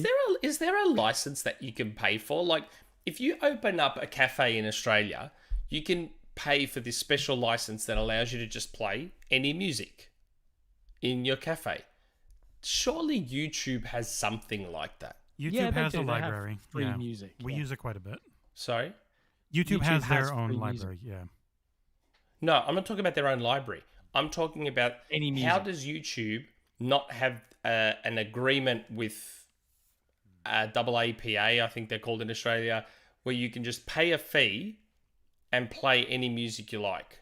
I think because a public broadcast in a shop is a different target or it's a different set of controls, because you might hear 30 seconds or 3 minutes of a song versus someone purposefully using and choosing a track in a YouTube broadcast where there's advertising revenue against it. The simple fact is, in a shop, they can't charge the shop, for every person that walks in the shop. There will just be a flat fee, which is what you're describing. They can agree it being done. I guess Whereas that's true. The owners of the copyright could be like, we're going to monetize that one and that one because that's ours. So, and the global part of everything makes it way more complicated because it's the entire entire that's planet. true. That's true. Very true. it's got to be a way to work it out. Like, it's not like we're getting views because of a 7-second clip of Bananarama. I heard a rumor. Like, I know. There's got to be a way to work stuff like that out. Yeah. And God, music licensing is just the worst. I know. It's just the worst. Audience, if you're musically inclined and you think you could come up with the next best rumor mill jingle for the XboxEra podcast, come reach out to us on the forums. Let us know. We need an original one. Yeah, I'd love it. I'd love something hilarious and original and ridiculous. No, I want something housey. Of course, something housey. I want something a bit more upbeat and. I want something got a bit of kick laughable to it. every time. I want something that It's got a bit of kick to it. We'll to have see. some kick. We'll see. Well, let's see what people come up with. But the request is out there in the wild, so let's see what you can give us. But with that, as part of the patronage, all patrons get access to the Patreon lounge on the XboxEra forums, with which they can drop us some questions for the podcast. Now, again, as we get into this and as we get more and more questions every week, there is going to come a point where we're either going to have to do a separate show and just do Patreon questions and stuff like that. I don't know. We'll have to find a way. But for now, we're going to tackle what we've got, which is quite a few. I'm working on new banners for the forum. Oh, are you? Because I got a bit of time before we get to 20k. So the other day I was a bit quiet at work, so I'm like, maybe I'll work on new banners and a new thing. It's been a while, so I'm doing new banners that like have elements of the Halo console in it. Nice. Yeah. Yeah. We'll see how they turn out. And this time, unlike last time, like I made life really hard on myself the first time. I didn't set up my Adobe Photoshop templates properly to allow me to just chop and change and do it really quick and easy. You had to do each Now I have set up that infrastructure. So in the future, the changes where I've got every studio's logo ready, all their names ready, all the images ready for the games that relate to the studios, and all I'm doing is changing the design element in the back. So perfect. It should be easier to change in the future. Okay. Community questions. First one. What have we got? Little scratchy beard there. Oh, EccentricRhino. Yeah, I don't think my wife's going to be back with my coffee before we finish, but we'll see. Well, just like last week's super chat question, I thought I would try this scenario out. Ubisoft's free-to-play live service model has bit them in the booty cheeks, and they are having a fire sale. What 3 studios are you taking? Myself, personally, I would take Ubisoft Quebec, which is AC Odyssey, Immortals Phoenix Rising. It's a good game, that one. Yeah. Ubisoft Montpellier, which is Rayman Legends and Origins. Ubisoft Massive, The Division. I don't know any of Ubisoft studios to be able to answer this question properly. I was going to say the same thing, right? Ubisoft I kind of Toronto Ubisoft is as Far this. Cry, I think. Like another one. I just see them as this big splurge of a company, just like bleh. Like purely based on the games that they make, I'd probably take those 2, Quebec and Montpellier. They're probably the 2 I'd take because the Rayman games are great. And Immortals Phoenix Rising is great. Yeah, I'd definitely give the Immortals Phoenix Rising devs a big pat on the back. I wish they could get more out of stuff like that. Like that's the best Ubisoft game. Who made Trackmania? Isn't Trackmania Ubisoft? No. It's published by Ubisoft, but I don't think they it's bought a the Ubisoft company studio. that made it. I forget the studio. But they bought that company. Okay. That studio then too. Because Trackmania is fantastic. Yeah. I mean, you played Trackmania Turbo? I've a long time. I played the first Trackmania. I haven't played the newest one that they made. So good. But so good. Ubisoft in general, they remind me of. And by the way, people go, "Oh, it's Ubisoft," or it's Ubisoft, right? You had that argument. I saw at the beginning of one of the games. It said a Ubisoft production. It didn't say it is Ubisoft. So if it was it would be an Ubisoft. Ubisoft. Right? But a Ubisoft makes so that was like, yep, that's it. It's settled the argument. It's like people that say Xbox. It's like, no, an Xbox. Oh, I don't. I've seen an Xbox. I saw some friends sharing the Kickstarter on other social platforms like Facebook and LinkedIn and stuff. And one of them typed capital X dash capital B lowercase OX. Really? And I was like, you've just turned off like 50 Xbox fans with that. Don't do that. I know it's funny when I see people say Xbox. Like, I need a Xbox. Because you need the N. It's about the sound of the next word. It's not. It's not whether the next word has a vowel. It's whether the next word starts with a vowel sound. That tells you whether you go A or N. I heard an rumor. I heard and rumor. Shut up, Trev. Tell your brother to shut up, Jesse. He doesn't listen. Okay. Okay. Anyway, yeah, they'd be my 2. 3. Ubisoft Montpellier, Ubisoft Quebec, and the Trackmania studio. Yeah, they'd be mine. I'll agree because I honestly don't know much about Ubisoft studios beyond those. Okay, Faisal. Hello, friends. First off, wanted to say great job on the book. I haven't had a chance to contribute to the Kickstarter yet, but I can't wait to get my hands on it. Well, how are you going to get your hands on it if you don't Kickstart it, mate? He's got 24 days. He'll get there. Okay. Even though I was firmly with Nintendo and PlayStation when the original Xbox launched, my only experience with it was briefly trying it at a game store in the Middle East and being appalled by the size of the Duke controller. So looking forward to learning more about that Xbox era. Anyway, I'm currently on a plane back to Canada, and presumably will be flying over Greece right about the time you reach this question, which of course makes me think of Season 5, Episode 1 of the award-winning show Friends. As you already know, this was the one after Ross Says Rachel, where Rachel ends up going to Athens alone on what was supposed to be Ross and Emily's honeymoon. I did see Rachel. I love that. Miss Green, why you cry? I love how she says that Greek accent. It's so good. And she is Greek. Jennifer Aniston is Greek. Did you know that? I didn't know that. Wow. Yeah. I did not know so that. her father is, what's his name? Obviously his surname's Aniston. He was on Days of Our Lives, Victor from Days of Our Lives. That's Jennifer Aniston's dad. Wow. And their surname was shortened from Anistonopoulos. Because obviously Anistonopoulos is not very Hollywood friendly as a name. Yeah. It's sort of like how they tried to get Leonardo DiCaprio, but Italian surnames sound better than Greek surnames. So there's the requirement to change an Italian surname's not really there like it is with Greek surnames, because ours are a bit more full on. Some actors get away with it, like Jason Mantzoukas. Mantzoukas has like that one's not as bad. The Opolis is very it's very cliche. Folky. It's very. I understand why Hollywood doesn't like our Opolis surnames. But yeah, Jennifer Aniston's Greek. Wow. So is Tina Fey. Tina Fey's Greek too. Wow. Yeah. Go Greece. There's a lot of hidden Greek people in Hollywood. There's like a lot of them. It's like they're embarrassed to be Greek. Anyway, where was I? So this leads me to my question. If you were able to switch the success/longevity of a game or series with another's, which game would you switch? For example, I would choose Freedom Fighters by IO Interactive from the PS2 to get the lifespan of the Resistance series. Keep up... Resistance got 3 games. Keep up the great work as always. P.S. I may be mistaken as to where in the world I'll be during the show.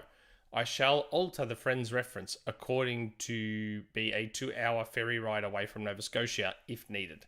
PPS, turns out no part of Nova Scotia is a 2-hour ferry ride away from Montreal. A game, so swap. So a game that, so clearly the long and the short of it is a game that like basically failed miserably, swap its success with a game that lasted a bit longer. Oh man. Sunset Overdrive.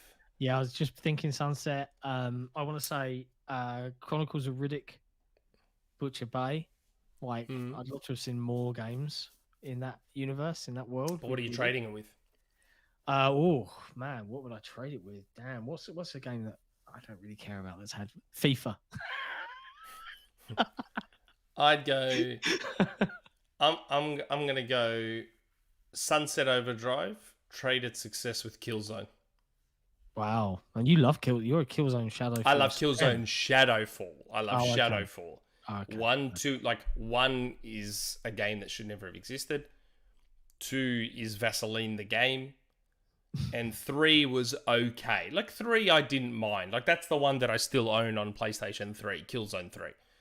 But in the end, as much as I love Shadowfall, Sunset Overdrive is the game that deserved to keep going. Hopefully Insomniac is secretly working on a sequel and Sony doesn't know. Yeah. And then Insomniac just like says, hey, look what we made. You didn't have to green light it. We already made it. And then Sony's like, no, shut it down. Shut it down. I'd love a sequel to Sunset Overdrive. I know, without the multiplayer, without that garbage multiplayer. without the annoying base defense. Like just the horde modes. Yeah, just give me the freedom and the fun of grinding around and all that sort of stuff. For sure, 100%. And it felt less repetitive than Spider-Man. Like Spider-Man, you'll get them cross. Really felt super repetitive after a while. Where Sunset Overdrive, I think just because Sunset's combat was more fun, and you had the wacky weapons from Ratchet and Clank, and I love the Ratchet and Clank game, so it tapped into the zaniness of Ratchet and Clank, but made it about zombie monster thingies, and I don't know. Yeah. Sunset Overdrive was just, I feel like a sequel, that. Sunset Overdrive is that perfect example of a game where the first one it's on the cusp of greatness. And then the sequel just takes off. Kind of like how Uncharted did that. You saw that, I always viewed the first Uncharted as this flawed... I always viewed it as a flawed masterpiece. And then obviously 2 is the one that sort of perfected it in the eyes of most. I feel like Sunset Overdrive could have been that as well. But... Fair. I guess we'll never know. So yeah, I'd swap the success of Killzone with Sunset Overdrive. That's mine. Nice. Okay. Ooh. Just saw. We've got 9 minutes. Super chat. 9 minutes to make this a 90-minute. Whilst we're putting on that beautiful gown, I'm going to read this super chat out, which is from Andy Hart, who says, thoughts on Xbox saying they finished with backwards compatibility. I bought Manhunt, all Max Payne games too. Black Friday, sad. Love the classics. We talked about it last episode. It's sad. I was worried that when they said this is going to be when it was looking obvious that the batch was going to be massive, it worried me that it was going to be the final batch. Turns out it was. Yeah. It is sad. I do need to. I would have liked to more. go and get all the Max Payne games though, because I do really want to replay all of them. I'm waiting for them to go games with gold. Yes. They're They'll go expensive. games with gold. I'm waiting on sales. They're not cheap. Yeah. That is a concern. Or for Justin to actually buy it for me, like he said he would. Where is Marvel Ultimate Alliance? I don't know. Jim Ryan. Why is he asking me where Marvel Ultimate Alliance is? Who knows? I don't know. Anyway. Cerys. Hello, panel. Bit exhausted today. What with Christmas coming up, recovering from illness, and then slobbing for the final 2 days of my sick fortnight, finally gorging on a game after tons of housework and looking after children. Not Battlefield 2042, not Jurassic Park Evolution 2, not Halo, but that excellent and well-received game Fallout 76.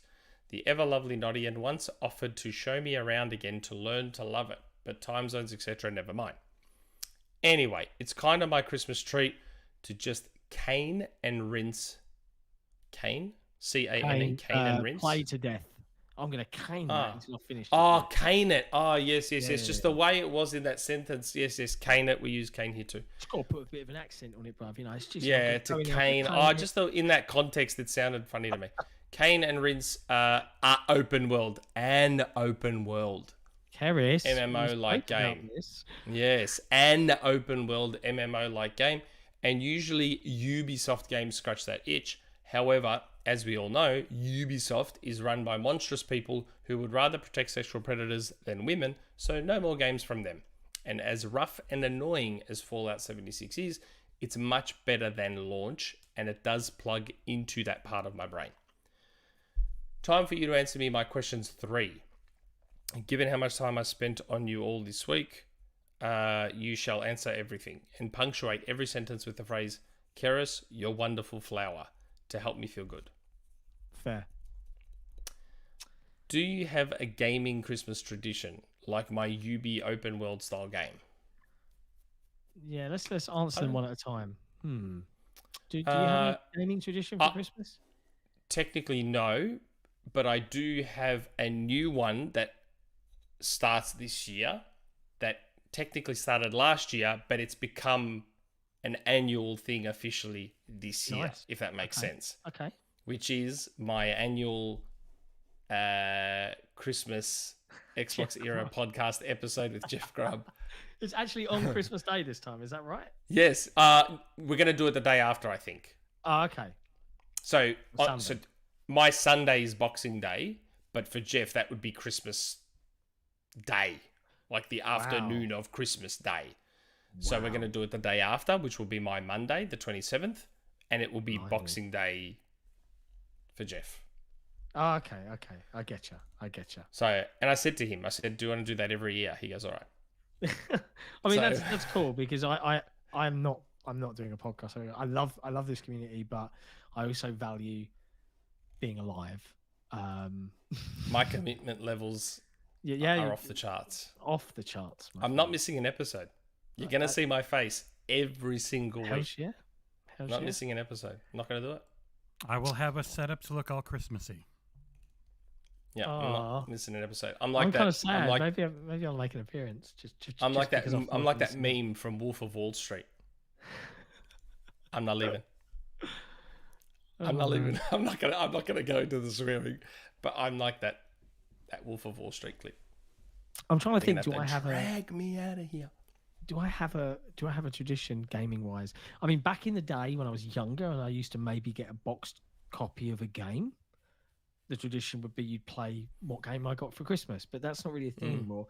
I know that pre-Christmas, maybe Christmas Eve or certainly Boxing Day, there's usually, hey lads, let's all get online and play some Halo and stuff like that. That's definitely going to be a thing, and it always has been. But I don't have like a turn away from the family and just veg out and play whatever. Saying that, I might play with my little boy some more. Like, I don't know what we're going to play games wise this year. Who knows what's going to be coming down the pipe, but we'll find out. Two more. One Christmas, my parents visited and wanting to see a modern game, watched a little Assassin's Creed Syndicate and just loved picking out landmarks and asking to see such landmarks from a height, etc. and watching Evie climb them. Have you had such from your parents' family members? We had a Guitar Hero thing. Like when my parents saw Guitar Hero, they were like, that looks cool. And they even briefly had a crack at Guitar Hero, which was pretty funny just to hear the constant and the crowd booing and all that sort of stuff. Yeah. I think I've shown like sometimes like when the family are around, especially back when I used to live with like my parents and stuff. Like I don't take my console to my parents' house now if I go there, but I have one already there. Well, man, power to you. There's an aging 360 at my dad's, which he used.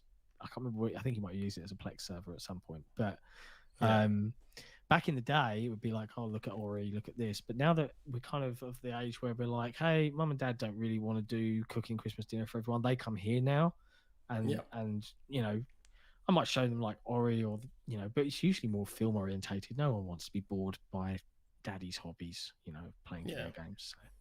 It's fair enough. What's the last one? My parents' house has a 1S there. Nice. 360 and a Switch dock. Wow. So when the kids go there and take their Switches, they can just dock it if they want, and away they go. You got this parenting game down. Now I've just got to send a Series S over there. Yeah. So I went over there and tried to play Rocket League on a 1S, and I'm like, this isn't nice. Oh, sorry, and we forgot Cerys, your wonderful flower. I was going to do one at the end. Oh, okay. Wow. So I have paid for you to go on holiday, but you must go on holiday with one of the Muppets. Which Muppet would you like to spend 2 weeks with? I would love to go on holiday with Janice. Since she could play music to entertain us, and given she is what we in the theatre call a turn, she will be up for getting drunk, flirting with people, and getting quite stoned. Cerys. Now, Cerys, your wonderful flower. Who's Janice in the Muppets? Well, this is when I first read this. I thought, is this a friend's question? And you're taking Janice as in, no. My God, Janice. And then I was like, no, it's a Muppet question. Well, she said Muppets. Yeah. I don't know who Janice is in the Muppets. If you look on the YouTube in a second, you'll see it. There's Janice. She's part of the band. Oh, that's Janice, the hippie, the 60s hippie-looking one. Right. Yeah, Janice. No, I wouldn't go with Janice. I'd go with Gonzo? Is it Gonzo's a Gonzo? good choice. With the nose. Blue one with the nose? Yeah, he's a ledge. He's an absolute ledge. Gonzo. For 2 seconds, I was about to say Oscar the Grouch, but that's Sesame Street. Yeah. Still Jim Henson. Yeah. I mean, they're just rebranded Muppets, let's be honest. It's just reminded me, one of the traditions in my household is a Muppet Christmas Carol on Christmas Eve. Like, Oh, yeah. hands down, every year. Nah, I used to watch the stop motion Frosty the Snowman, Rudolph the Red-Nosed Reindeer. I used to love watching those as a kid. Yeah. Maybe the Swedish Chef. Is it the Swedish Chef? Hurdy-gurdy. I'd either take is it Monster? I think he's called Monster, the drummer. It's just Animal. Yeah. Or Animal. I'd take not the green scientist guy, but his assistant that goes meep meep meep meep. Oh yeah. I'd take Meep. Like, he'd be pretty cool to hang out with, because like I feel like the green scientist dudes. Beaker, yes, Beaker. Thank you. Beaker. I love Karen Beaker said so Beaker. much. That's right. Oh, and the two guys in the theater up the top Yeah. that always bag everyone. Yep. The two old men Yeah. that heckle everyone. I just call them Marley. Statler and because that's who Waldorf. they are. Thank you. Yeah. Oh, Muppets. They just love heckle them. everyone. Good. We're Marley and Marley. Oh man, Yeah. I need to watch that film. Super chat from Christmas. Andy Hart. Is it down to licensing no more back compat? Licensing and technical issues. Yeah, they tried FPS boost. I think he said we tried it on a bunch of titles beyond what they've managed to succeed. Yeah. And it just doesn't work to the way that they want. Yeah. And bearing in mind that they don't alter code, this is all running in an envelope software wise. Yeah. It's pretty miraculous that it works at all. So yeah, they've reached their Yeah. limit of what they can do, which is a fair thing to come out and. be Yeah, and public what he was with, asking so. for with back compat, the direct line was, it's licensing or it's games that require stuff like Connect that doesn't work on new systems. Yeah. That's why I kept my 360. Fair. Because I've basically got between those two consoles, I've got everything covered going forward, except Mortal Kombat Shaolin Monks, which is a shame. That's the only game I've lost, like completely lost, which is Mortal Kombat Shaolin Monks. Aside from that, I've got everything else. Okay, morventhus. Hello all. Per usual, 2 questions, pick one or both. Well, we just had this first one. What's your favorite holiday tradition? We just kind of did that, sort of. Muppet Christmas Carol. Number 2, what game, if any, in your minds, bad but you still enjoy playing it? It's a bad game but I still enjoy playing it. Halo.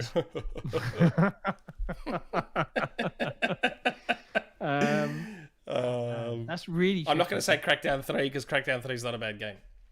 I still enjoy playing it. A bad game, but I still enjoy playing it. That's And I'm not such a- going to say it's a Shadowfall loaded- because Shadowfall's not a bad game. That's a loaded sentence, because there are many games where I'm like, I wish this was better, but there's something about the game that keeps me going. And if it keeps me going enough that the gameplay loop is good, like a game could have a terrible story and that would make it, oh, this is a bit of a bad game, but Yeah. the gameplay loop is great. There's usually, if a game is bad, I won't play it. I will just stop. I know. I'm stretching to think of one where I could like I think the way that this should be phrased is more of a guilty pleasure. Yeah, that's what Like- I was thinking as well. Like, I watched Red Notice after you gave me the kind of spoiler with the ball and Jurassic Park and Jeff How Goldblum fun is that? joke. And do How you know what? fun is that? I watched it while I was painting, so I watched it like on a tablet balanced up against the window while I was painting my daughter's bedroom. That was fun. It was fun. It kept me occupied for 2 hours to get that job done. So guilty pleasure game is how I'm going to take this question. Yeah. And I'm going to say that my guilty pleasure game is probably going to be oh man, this is really difficult. Because you're not going to play a legitimately bad game. Like guilty pleasure game, I'll say Crackdown 3. Like when I used to do my top 5, one of the first top 5s I ever did was my top 5 favorite games that you all hate. Yeah, you did. That was like the first top 5 I did. My top 5 games, and I had The Order, Killzone Shadowfall, Crackdown 3. Like they were all games that are unpopular games that no one likes, but I love them. So for me, from that angle, I'll say Crackdown 3. Yeah, I mean, in the chat, I'm seeing Fable 3. I'm like, I kind of like semi-agree with that. Sea of Thieves, get out of here. Come on. I'm going to say Elite Dangerous. And the reason I say that is Elite Dangerous was one of the first video games I ever played, or Elite was one of the first video games I ever played. So when Elite Dangerous came out, I was like, yay. And it's great, and it does everything that it used to do. But the developers, as much as I love the world they've created and the flight model, it's fantastic. VR is amazing. The game is damned boring to play. So it's a guilty pleasure in that it's fun every now and then to jump on and just go for a whirl. But realistically, it's just a big time-sinking frustration of a game. I give kudos to anyone that can sit through hours. Have you played it since they added all the world exploration and like landing on planets and stuff? Yeah. It adds a little, but it really is space. My point is, what do you do when you go there? You go and do more of the same thing. Yeah. Like the unfortunate reality of a game of that scale is that, you know, unlike Sea of Thieves, which is super curated and very small in its scale, you just can't get as much fun. And plus, you know, I've traded enough, which is boring. Trading is boring. I've traded enough to own this ship. I've been blown up by another player. I can't afford to buy it. Man, nah. It's just, there's a lot of bad design decisions in that game, in my humble opinion, as an armchair game designer. If you took No Man's Sky at launch, Elite Dangerous still has less content than that. Yeah. Yeah. Realistically, like if I put a very cruel look on it, and you know, they launched Odyssey, which is walking around, but again, it's just the same gameplay loop with a different skin on it, except it's now a bad first-person shooter. Sorry, Elite Dangerous devs. I don't mean to rag on your game, but nah. Anyway, yeah, good question. Next. Okay. This one's from Jesse. Hello, John and Nick. Happy American holidays. We're not American. Yeah, how happy that's why I'm saying happy. I'm giving you our holiday. I'm letting you enjoy it. Oh, thanks. Happy Thanksgiving. Why do you say American? Isn't it just Thanksgiving? Yeah. I think it is. It is Thanksgiving, yeah. Right? It's just Thanksgiving, isn't it? Mm-hmm. Happy Thanksgiving, America. Thank you. Happy Thanksgiving to the US people. Yeah. Thoughts on websites giving final review scores to Halo Infinite when, no matter what Nick thinks, 343 is treating it like it's a beta. I know our plan is to wait until launch to see how things play out during this early access period. Aren't we brilliant? It's an interesting one. Like I watched, so Parallax Stella from IGN reviewed it and gave it a 9, which I found interesting. Like, if it's weird, if I was to base a multiplayer review purely on how the game plays and feels, 10 out of 10. Yeah. It's 10 out of 10. Halo Infinite multiplayer is 10 out of 10 in terms of just how it plays, feels. I actually think the maps are genuinely good. Like the difference in the quality of the maps versus Halo 5 is like night and day. Oh god, yeah. Outside of a couple of exceptions for Halo 5, which has a couple of good maps. But in terms of feel and how it plays, it's like 10 out of 10. But its problems, which aren't related to gameplay, are like bad and could really drag that score down a lot. Yeah. Like it's an interesting one. But man, I don't know. She was getting abused on Twitter, which is silly. It's shocking. And then it's funny, like she said what I said. Like she was like, no, it's not a beta. This game's out. She's like, they're doing the battle pass. They've got their modes. They're taking money off people. This thing is out. It's not a beta. I'm like, that's what I said. And like that dude, Actman, who's very salty about the fact that he wasn't included. So salty. Like, and he said the same thing. He's like, it's not a beta. He's like, if they're taking money off you and they're doing the battle pass and it is not a beta. Which again, that's what I said from the start before these two said it. Yeah, someone said we should try and get Actman on, and then I hadn't heard of him before, so I watched a couple of his videos, and I was like, I don't know. Been a little problematic in the past. I don't feel like he'd gel with us. I don't feel like he'd gel with us too much. I don't know. I actually quite like his voice, though. He's good. I like his voice. There's a lot of YouTubers out there that have good YouTube voice. Yeah. See, I don't have a good YouTube voice, like at all. I don't know. You know, it's Australian YouTube voice. It's fine. No, it's got got that ethnic spin to it, that Australian ethnic spin How to it. dare you be from another place that isn't the United States of center of the universe? Yeah, I know, but you know how there are just like for example, like British voices just sound better as like narrators. They sound better as just voice actors, I think. And then like the American accent sounds better with music. Like when I hear Aussies sing, it sounds so odd. It like with their Aussie accents, it just sounds wrong. It sounds wrong. Like, and then you hear Adele. Like, when you hear Adele talk, she sounds like a full rough. Oh yeah, UK, she's from Scotland, I think. Hey, governor! Oh, what's going on, governor? And then you hear her sing, and she's got this unbelievable voice. It's like she's.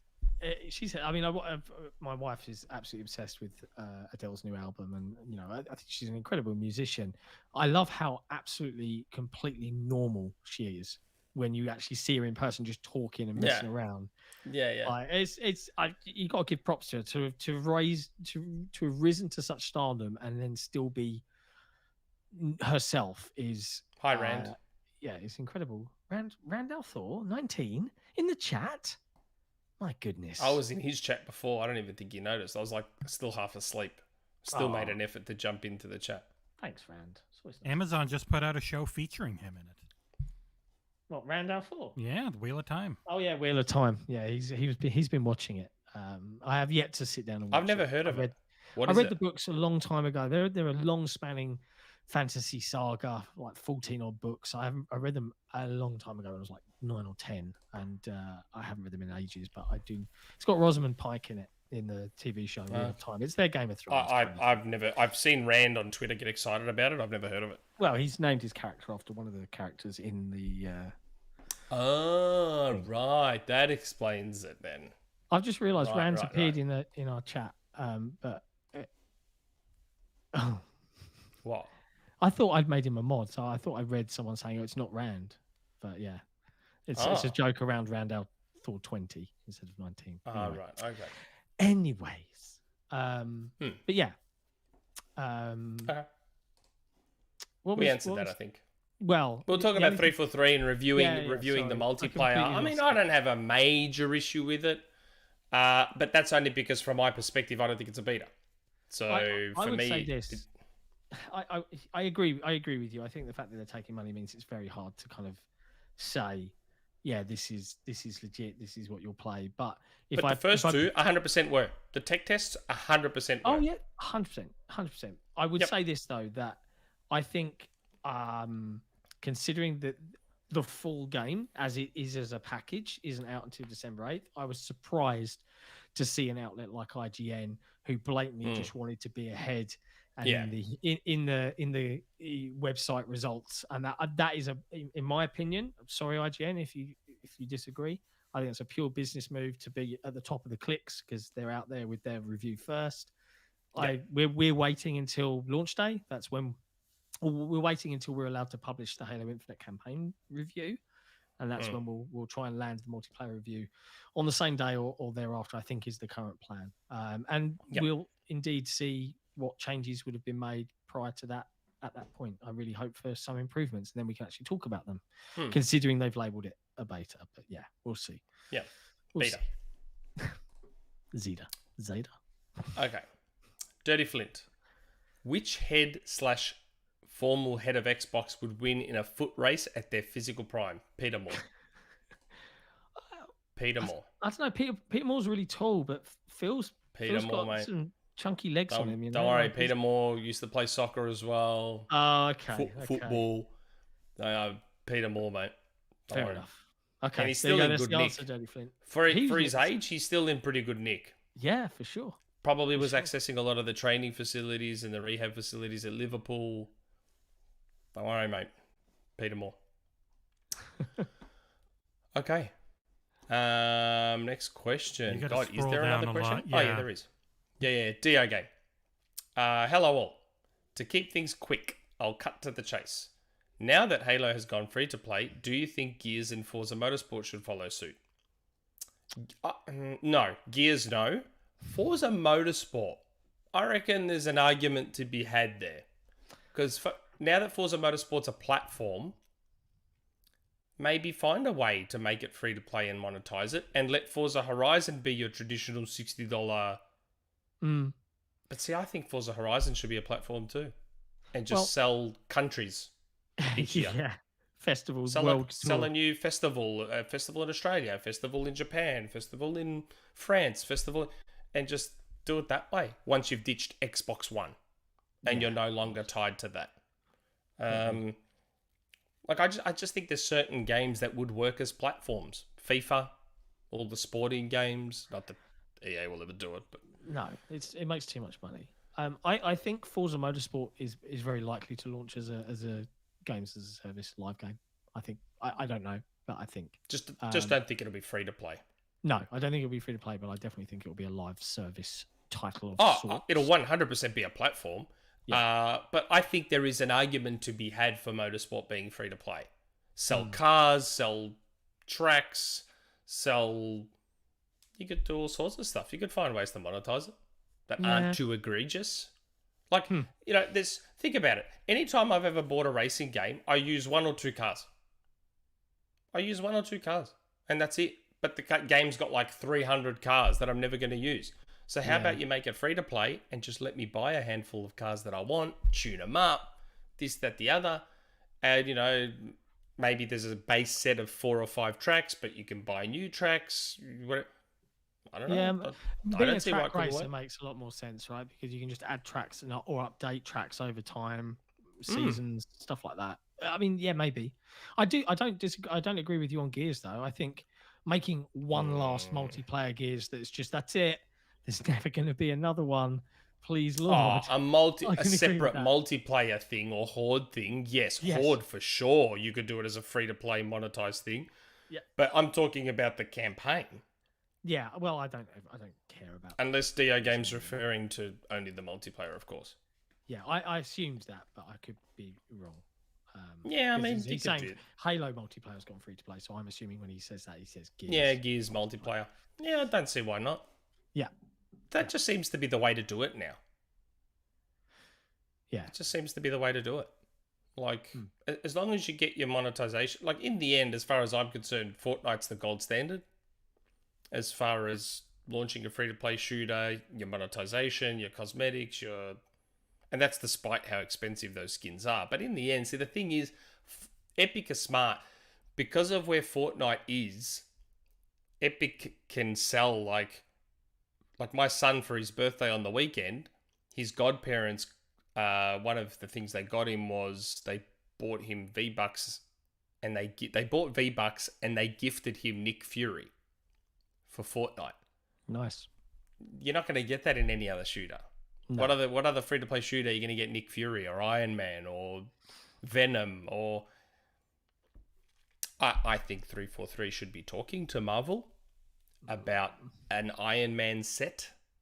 Come on, how much money would they make from an Iron Man set of Spartan armor? And you get Iron Man Mark 3, Iron Man Mark 45, War Machine, Hulkbuster, and all these different Iron Man variant Spartan armors. Oh, come on. Yeah, that is just money on the table. Yeah, maybe. It's not for me. I wouldn't get them, but yeah, I get it from a business point of view. Oh, I would buy so much of that. Okay. Predrag. Hey, panel. You just got a grapple hook attached to your arm in real life. What is the first thing you try and do with it? Man, what would I do with a grapple hook? Oh man, I'd like grab things out of the fridge. I'd be like, yeah, that's what I was about to say. And try and I want a pack of chips. Yeah. I want a drink. Grab it. That's probably what I'd do with it. Try and get some roller skates on and then grapple hook onto the back of a car to get around to places. Cat stuck on the roof. Stab the cat. Here's your cat. Frisbee's on the roof. Grab it. Oh, I gotta make a call out in the middle of because Predrag will be happy for me to interrupt with this. We just hit 300 backers on the Kickstarter. Oh, cool. Wow. Wow, that's Wow. crazy. I need the grunt With birthday party only- sound effect for good news. Yeah, that's Yeah, awesome. 300 backers with only, I think, 8,422 quid to go. I Cool. don't know what that is in Australian or US dollars, It's a but lot. yeah, it's God, there's it's still we a lot are of questions. We're still going to end up crossing not. 2 hours. No, come on, we Yeah, can there's a wrap this lot. up. Go. We are 76% funded. Wow, Nice. thank you, That's everyone.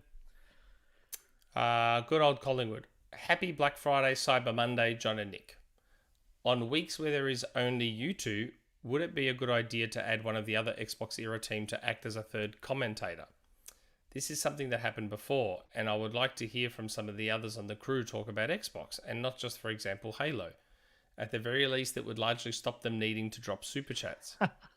Good old Colin. Give Xbox Era celebrating 20 years of original Xbox to friends and family this year. It'll make a great Christmas gift, just like the Steam Deck. He's right. He's right. Hmm. Yeah, we're not adverse, and you've heard Jesse No. popping up. Did to you say jump in. adverse? Yeah, we're not adverse to Don't it. you mean averse? I was Uh, talking not about the adverse. advertising universe, the adverse.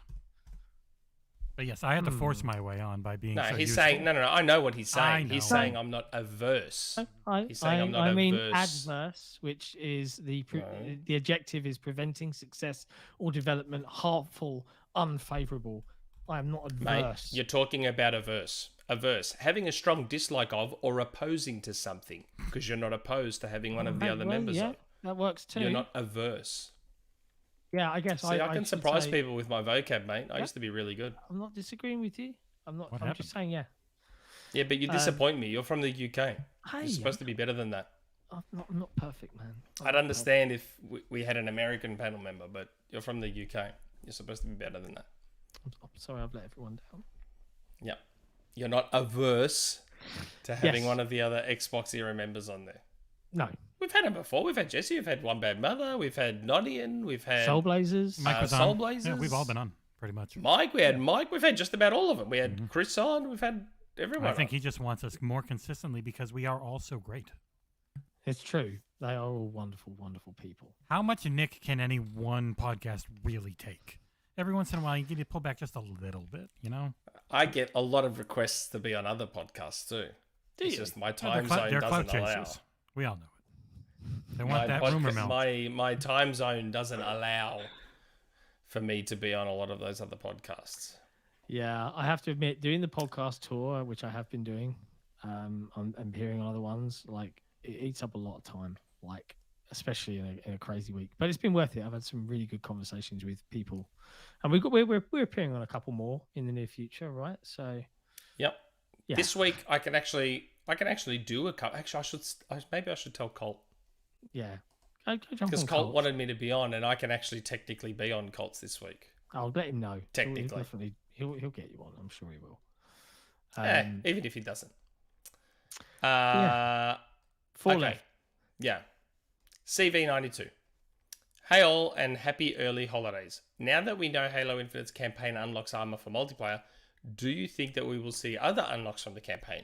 Personally, I was thinking the Cortana or the weapon as personal AIs would make a lot of sense. Yeah, that'd be cool to have Cortana or the weapon as the AIs in multiplayer. I'd love that. I don't think you'll see that. And I'm not saying that from a place of knowledge. I am saying that from a genuine, I don't think you'll see that. And I think the reason is that the AIs in multiplayer are dumb AIs, for want of a better phrase, in that they're not based on human brains. They're like, they're programmed AIs. So they're very limited in their capabilities. And they're given these little personalities, but they're all programming. It's And there not- has been data mine stuff that was like Mr. Chief was one. Yeah, like Yeah. jokey ones. For but I don't- anything like that, it would probably be announcer packs and not AI voices. Yes, agreed. Yeah, I think you might see something like that at some point. They did Because they're bringing announcer Jeff packs in Steitzer 5. back. Yeah. Yeah, they did, and they're bringing Jeff Steitzer back in BTB. But I wonder if that's going to be via like an announcer pack. But I saw someone posted it on Twitter or somewhere, Sergeant Johnson as an AI. Like, I'd love that. Like, as a guy talking to me in my ear, Sergeant Johnson would be really, really cool. So, yeah, fingers crossed. Just got a DM from I one of my saw people. the smile. You had a DM look about you. Are we gonna have like a Yeah, last minute? I got a 2 hour DM rumor mill? about something. I got a DM. I got an okay about something, but it was something I already. Anyway. Are we pressing the button? Like, what's happening? No, I don't think so. No. No. No. I mean, it's right there, and No? I can just mute it after the fact. No, We no, get no. it. Or No, we no, can no, talk really because loud. nah, because yeah, hold on. God, that was 20 minutes ago. I should have checked my phone more frequently. No, it's okay. It's fine. I'll explain later off air. Oh, the tease. I'll explain later off air. The tease. Yeah. Wow. There you go. Anyway.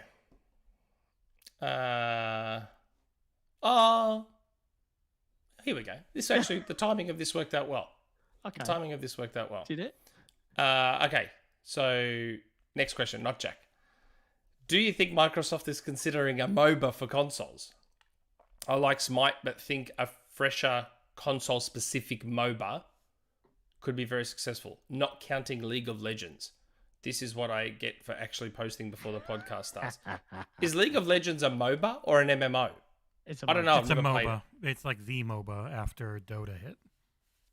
Mm-hmm. So it's the two sides. You've got the 3 lanes, and you've got the group of 5 characters or so with all the towers and the minions. Because I mentioned before how I reckon League of Legends will come to Xbox, like proper League of Legends. When you said the timing worked out, is that Maybe.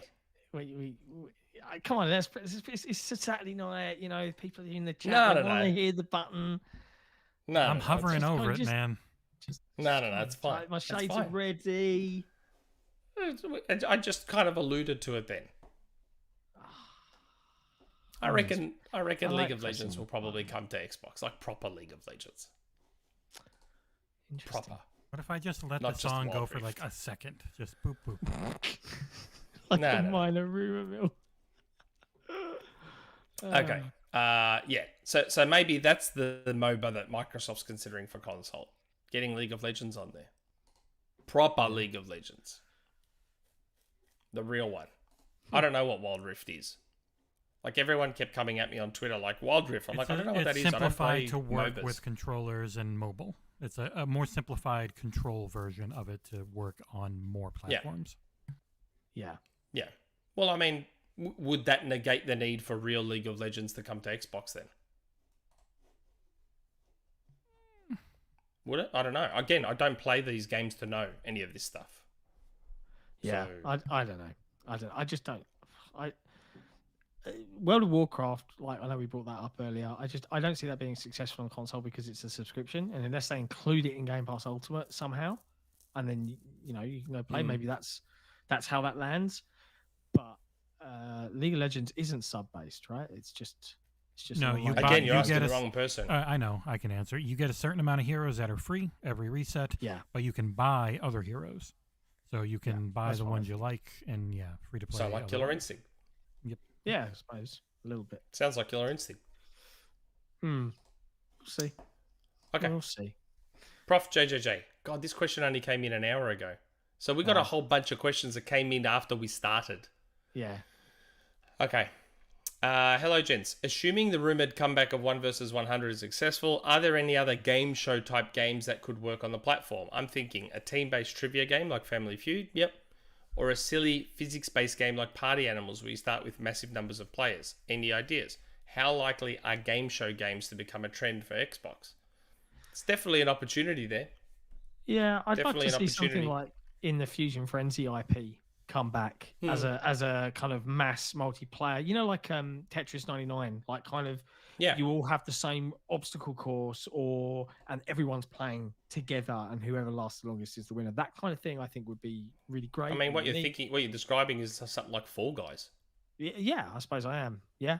But I guess Fall Guys is like you have X amount of people in a lobby and you're all on the same map. I'm more thinking you can play, you've got the whole screen to yourself, or like Tetris 99, you see all the other screens around you with everybody connected in their own environment, going through exactly the same competition and conditions and not fighting directly against each other. It's merely down to your own individual skill as to how long you So, last. what about Doritos Crash Course? Yeah, so as something.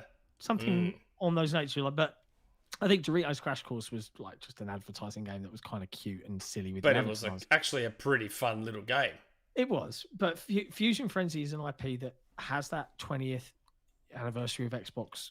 It's actually got a collection of fairly fun mini games in it. But equally, we've got this avatar system. We've had, the new improved avatars, and zero has been done with them. Good Lord, make something of them. Put them in a scenario somewhere, somehow. But that's just... What a waste that was. What a waste, indeed. Indeed. And they full on hyped it up and advertised it and marketed it. So I'm like, oh, okay, they're doing something with it. And then nothing. That was just weird. CreakyLegs.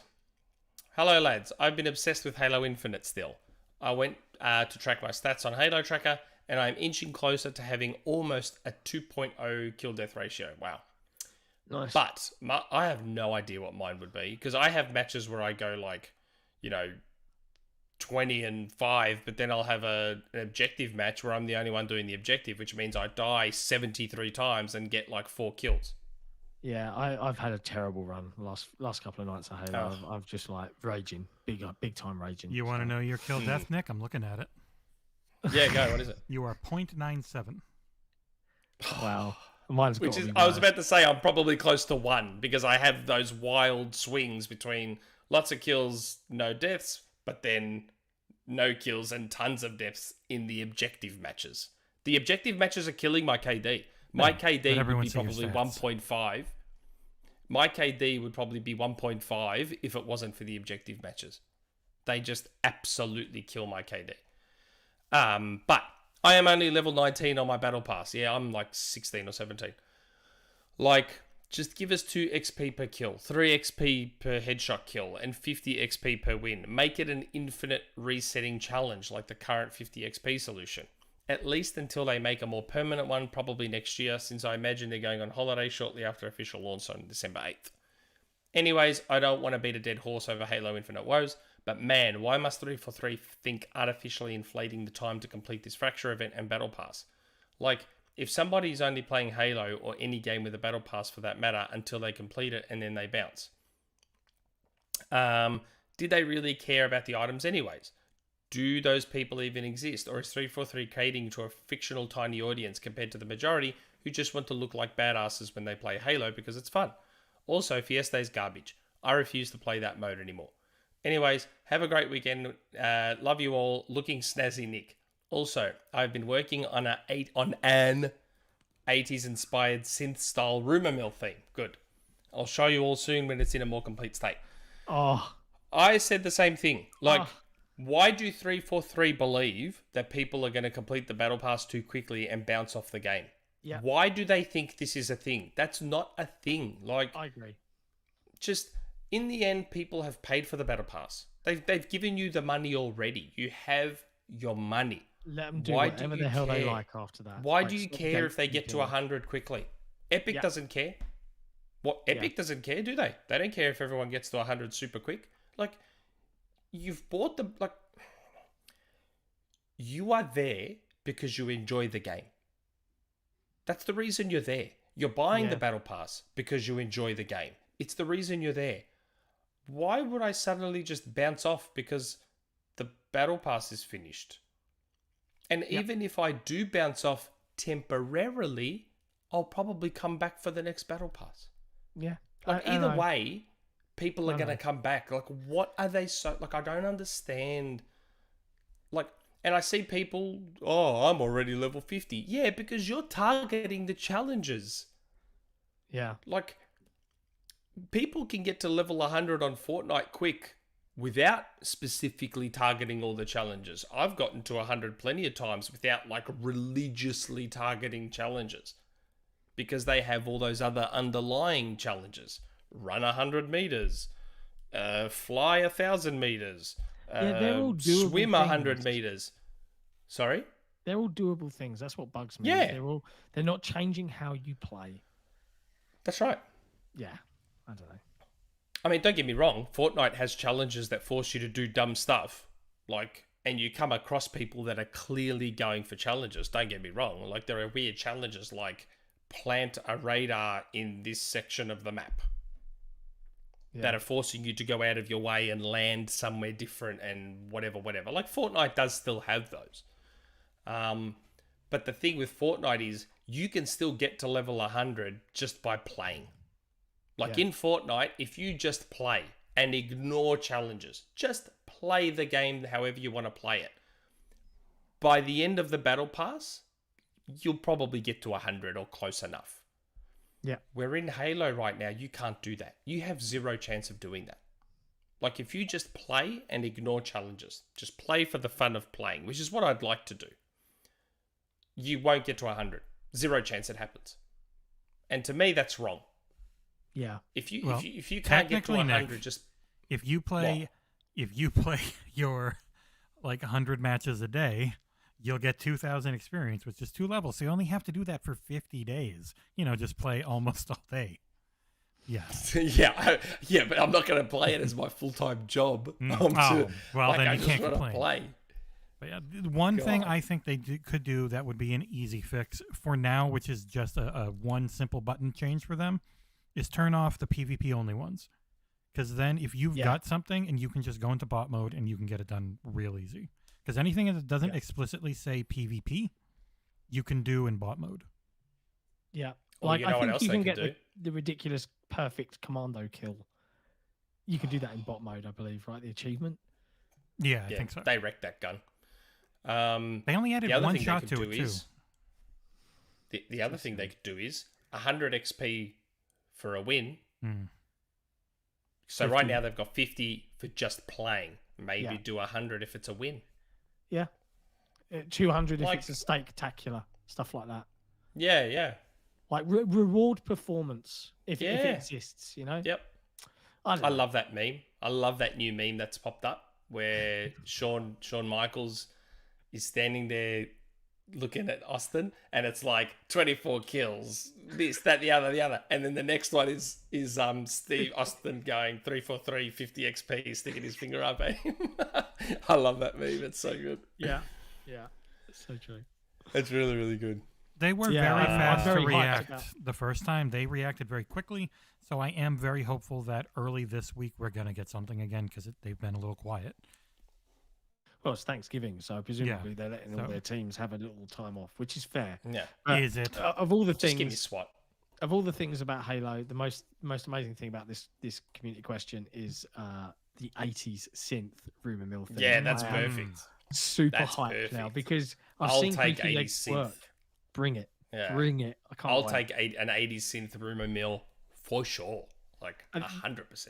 The only thing I would say, CreakyLegs, is if you're listening live right now or if you're listening later on, don't post it publicly. Like, if it's great, let's just use it and then we'll save Let us it. for that. debut it on the show. Yeah, we'll debut it live and it'll be glorious. And it doesn't even have to be disco-y. I'm okay with like even 80s synth sort of like Separate Ways. Yeah. You know that song Separate Ways? Yeah. Even like that. That's fine too. I just can't. Gecko Gamer, do you wish to see the teabag and bots to be patched back in? That was funny. Randomly, Muppet appeared. Yeah, I clicked the wrong thing. I know. It made me laugh. It was never something that was deliberate. It was pathing for the AI in that particular scenario. So It was so funny though. I saw that. It was it very was so amusing. funny. Why get rid of that? I thought it was great. because they want their AIs to path correctly, right? And if unfortunately the solution is to adjust how the AIs figure that out, that's got to be done over the every now and then amusing occurrence of it. Maybe they could implement like a driver task style system. Yeah. How cool would that be? Oh, it'd be really For bad for Halo, anyone we'd playing put my it- driver task. Oh man. Anyway, that'd be cool. All right, last question. Top. Sneaking in a question before the end of the podcast. Yeah, it was like 20 minutes ago. Yeah. Do you think Microsoft's games are tied to Xbox One? An example of a game that wasn't tied to the original hardware is GTA 5, as online has been getting constant updates that the 360 version does not receive. Is there any reason for Microsoft to stay tied to the Xbox One hardware for Halo, Forza Horizon 5? Top, mate, if you've seen this podcast enough, you'll know that I am 100% of the belief that they should get rid of Xbox One, especially now that the cloud app is there on Yeah. the console. I think post this year, Halo Infinite's the last game you'll see come out on Xbox One. That's it. This is it now. This is Motorsport won't. Yeah. Forza Horizon 6 won't. Avowed, Perfect Dark, Everwild, Starfield. You'll see Redfall. indie games and stuff still take advantage of the platform because the development environments are remarkably similar. But after this first party, it's all going to be Series X, I think. 2021 is the last year you will see Xbox One first party games. Yeah, aside from things like maybe Minecraft and live service stuff. That is. Yeah, but Minecraft's already out. I'm talking about new games. Yeah, I'm talking new games. Yeah, it is the last time you will see a new Xbox One first party game. Yeah, unless it's publishing and it's something smaller like Belfry. Yeah, there'll always be caveats. If the Xbox One can run it and run it without compromise, fine. But yeah, I don't know. Even the publishing stuff. Are we sure about that? I don't see why not. If it's a light-hearted 2.5D game that can run at 1080p 30 on the Xbox One, why wouldn't you? Because it's just another 80 million. Or maybe I should rephrase it then to the 50. Traditional AAA first-party stuff. That's the one. Which is ironic that it'll be Microsoft not doing it anymore. Yeah, we believe in generations, yo. Sony's got like 3 of them next year, don't they? That are still on PS4. Is Gran Turismo coming to PS4? Yep. Yeah. It originally was only exclusive, and then they said, "Oh, by the way, it's also coming to PS4." Yeah. So all then big games next year are PS4 as well. Isn't that funny? Woof. Who's holding back who now? Yeah. Console wars. Anyway. We've reached the end. We've reached the end of our time together. We overshot my 90-minute target by nearly 45 minutes. What can we say? We're a chatty bunch, and the community asks a lot of questions. But they've had some good ones tonight, so it's been well worth it. I thought this was going to be a super short episode. Hey, midnight or close to midnight is still a good time for me. I'm like, that's fine. It's funny. Like, I remember part of the reason we were hesitant to go weekly is because we thought we'd have nothing to talk about and the show would be too short. The episodes got longer when we went weekly. They actually got longer. I think it's because of the switch to live as well. Remember, we started with live. It was like every other week was live. The super chats and the tangents and the community interaction. I mean, that's why we made it permanently live, because honestly, it's way more fun hanging out with everybody. But it definitely is more of a time sink. But hey, that's the beauty of it, right? We get to hang out with everybody every week, chat crap about games, and hopefully provide some entertainment at the same time. And XboxEra daily. NRXic, it's honestly, called Coffee with Cabeza. If this was our full-time job, I would 100% do it every day. Yeah. I could put this into my work day every day. Like a morning radio show. Like, think about it. When you listen to Drive Time in the morning, that's what they're doing. That's just what they're doing. Just we're doing it without music. Yeah. Yeah. If it was my full-time job, I'd 100% do it every day. Wouldn't it be cool to eventually get XboxEra to be that big that we all get to do it as a full-time job? Would that be the dream? Get bought and stay on staff. Yeah, I mean, if we were bought and they said, just carry on doing what you're doing, but we'll keep doing what you're doing. Keep doing what you're doing, and make it your full-time job. The hilarious thing about running this with the team we've got and everything else is the amount of comments we see every couple of videos is like, this is great. Why have you only got this many subs? And that's been prevalent from last year, and it's the grind is so real. It's an unusual one. It's a really weird thing. It takes a little while. And I think part of it is very personality based. People like to not sub maybe to an organization. I have a feeling if the channel was more personally branded, I don't know if it would do better, but we're a team and this is what we do. And this is what we're good at. And we'll get there. It's just, with everybody's help. And you can probably see Jesse has very kindly spammed that link one last time for the Kickstarter. again, if you're watching us, you've been watching us all evening. If you've just hopped in for the last 20 minutes and thinking, oh, you're finishing, don't finish. Never mind. But go and visit that link. And if you haven't backed our Kickstarter project, please do, because this could be in your hands middle of next year. And this is the super duper premium version with all the debossing and the foil, and oh, it's so sexy. But yeah, alas, it's not here for you yet. It's all for me. Yeah.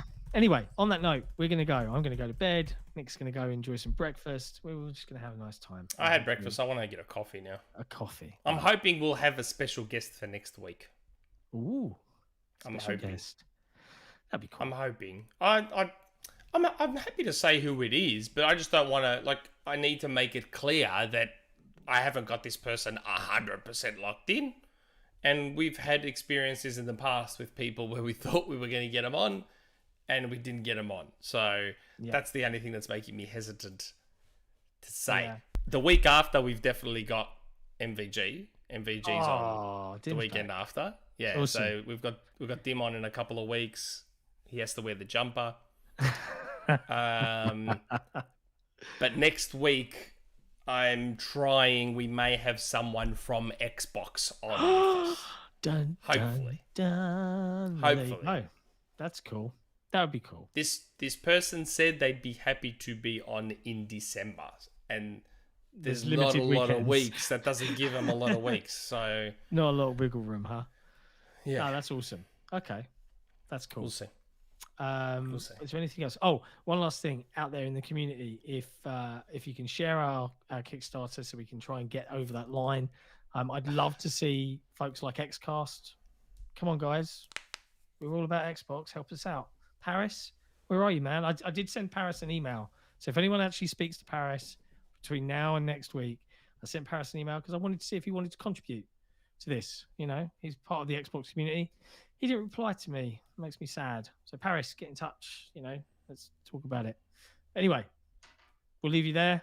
Love you lots. We'll see you all next time. Ciao for now.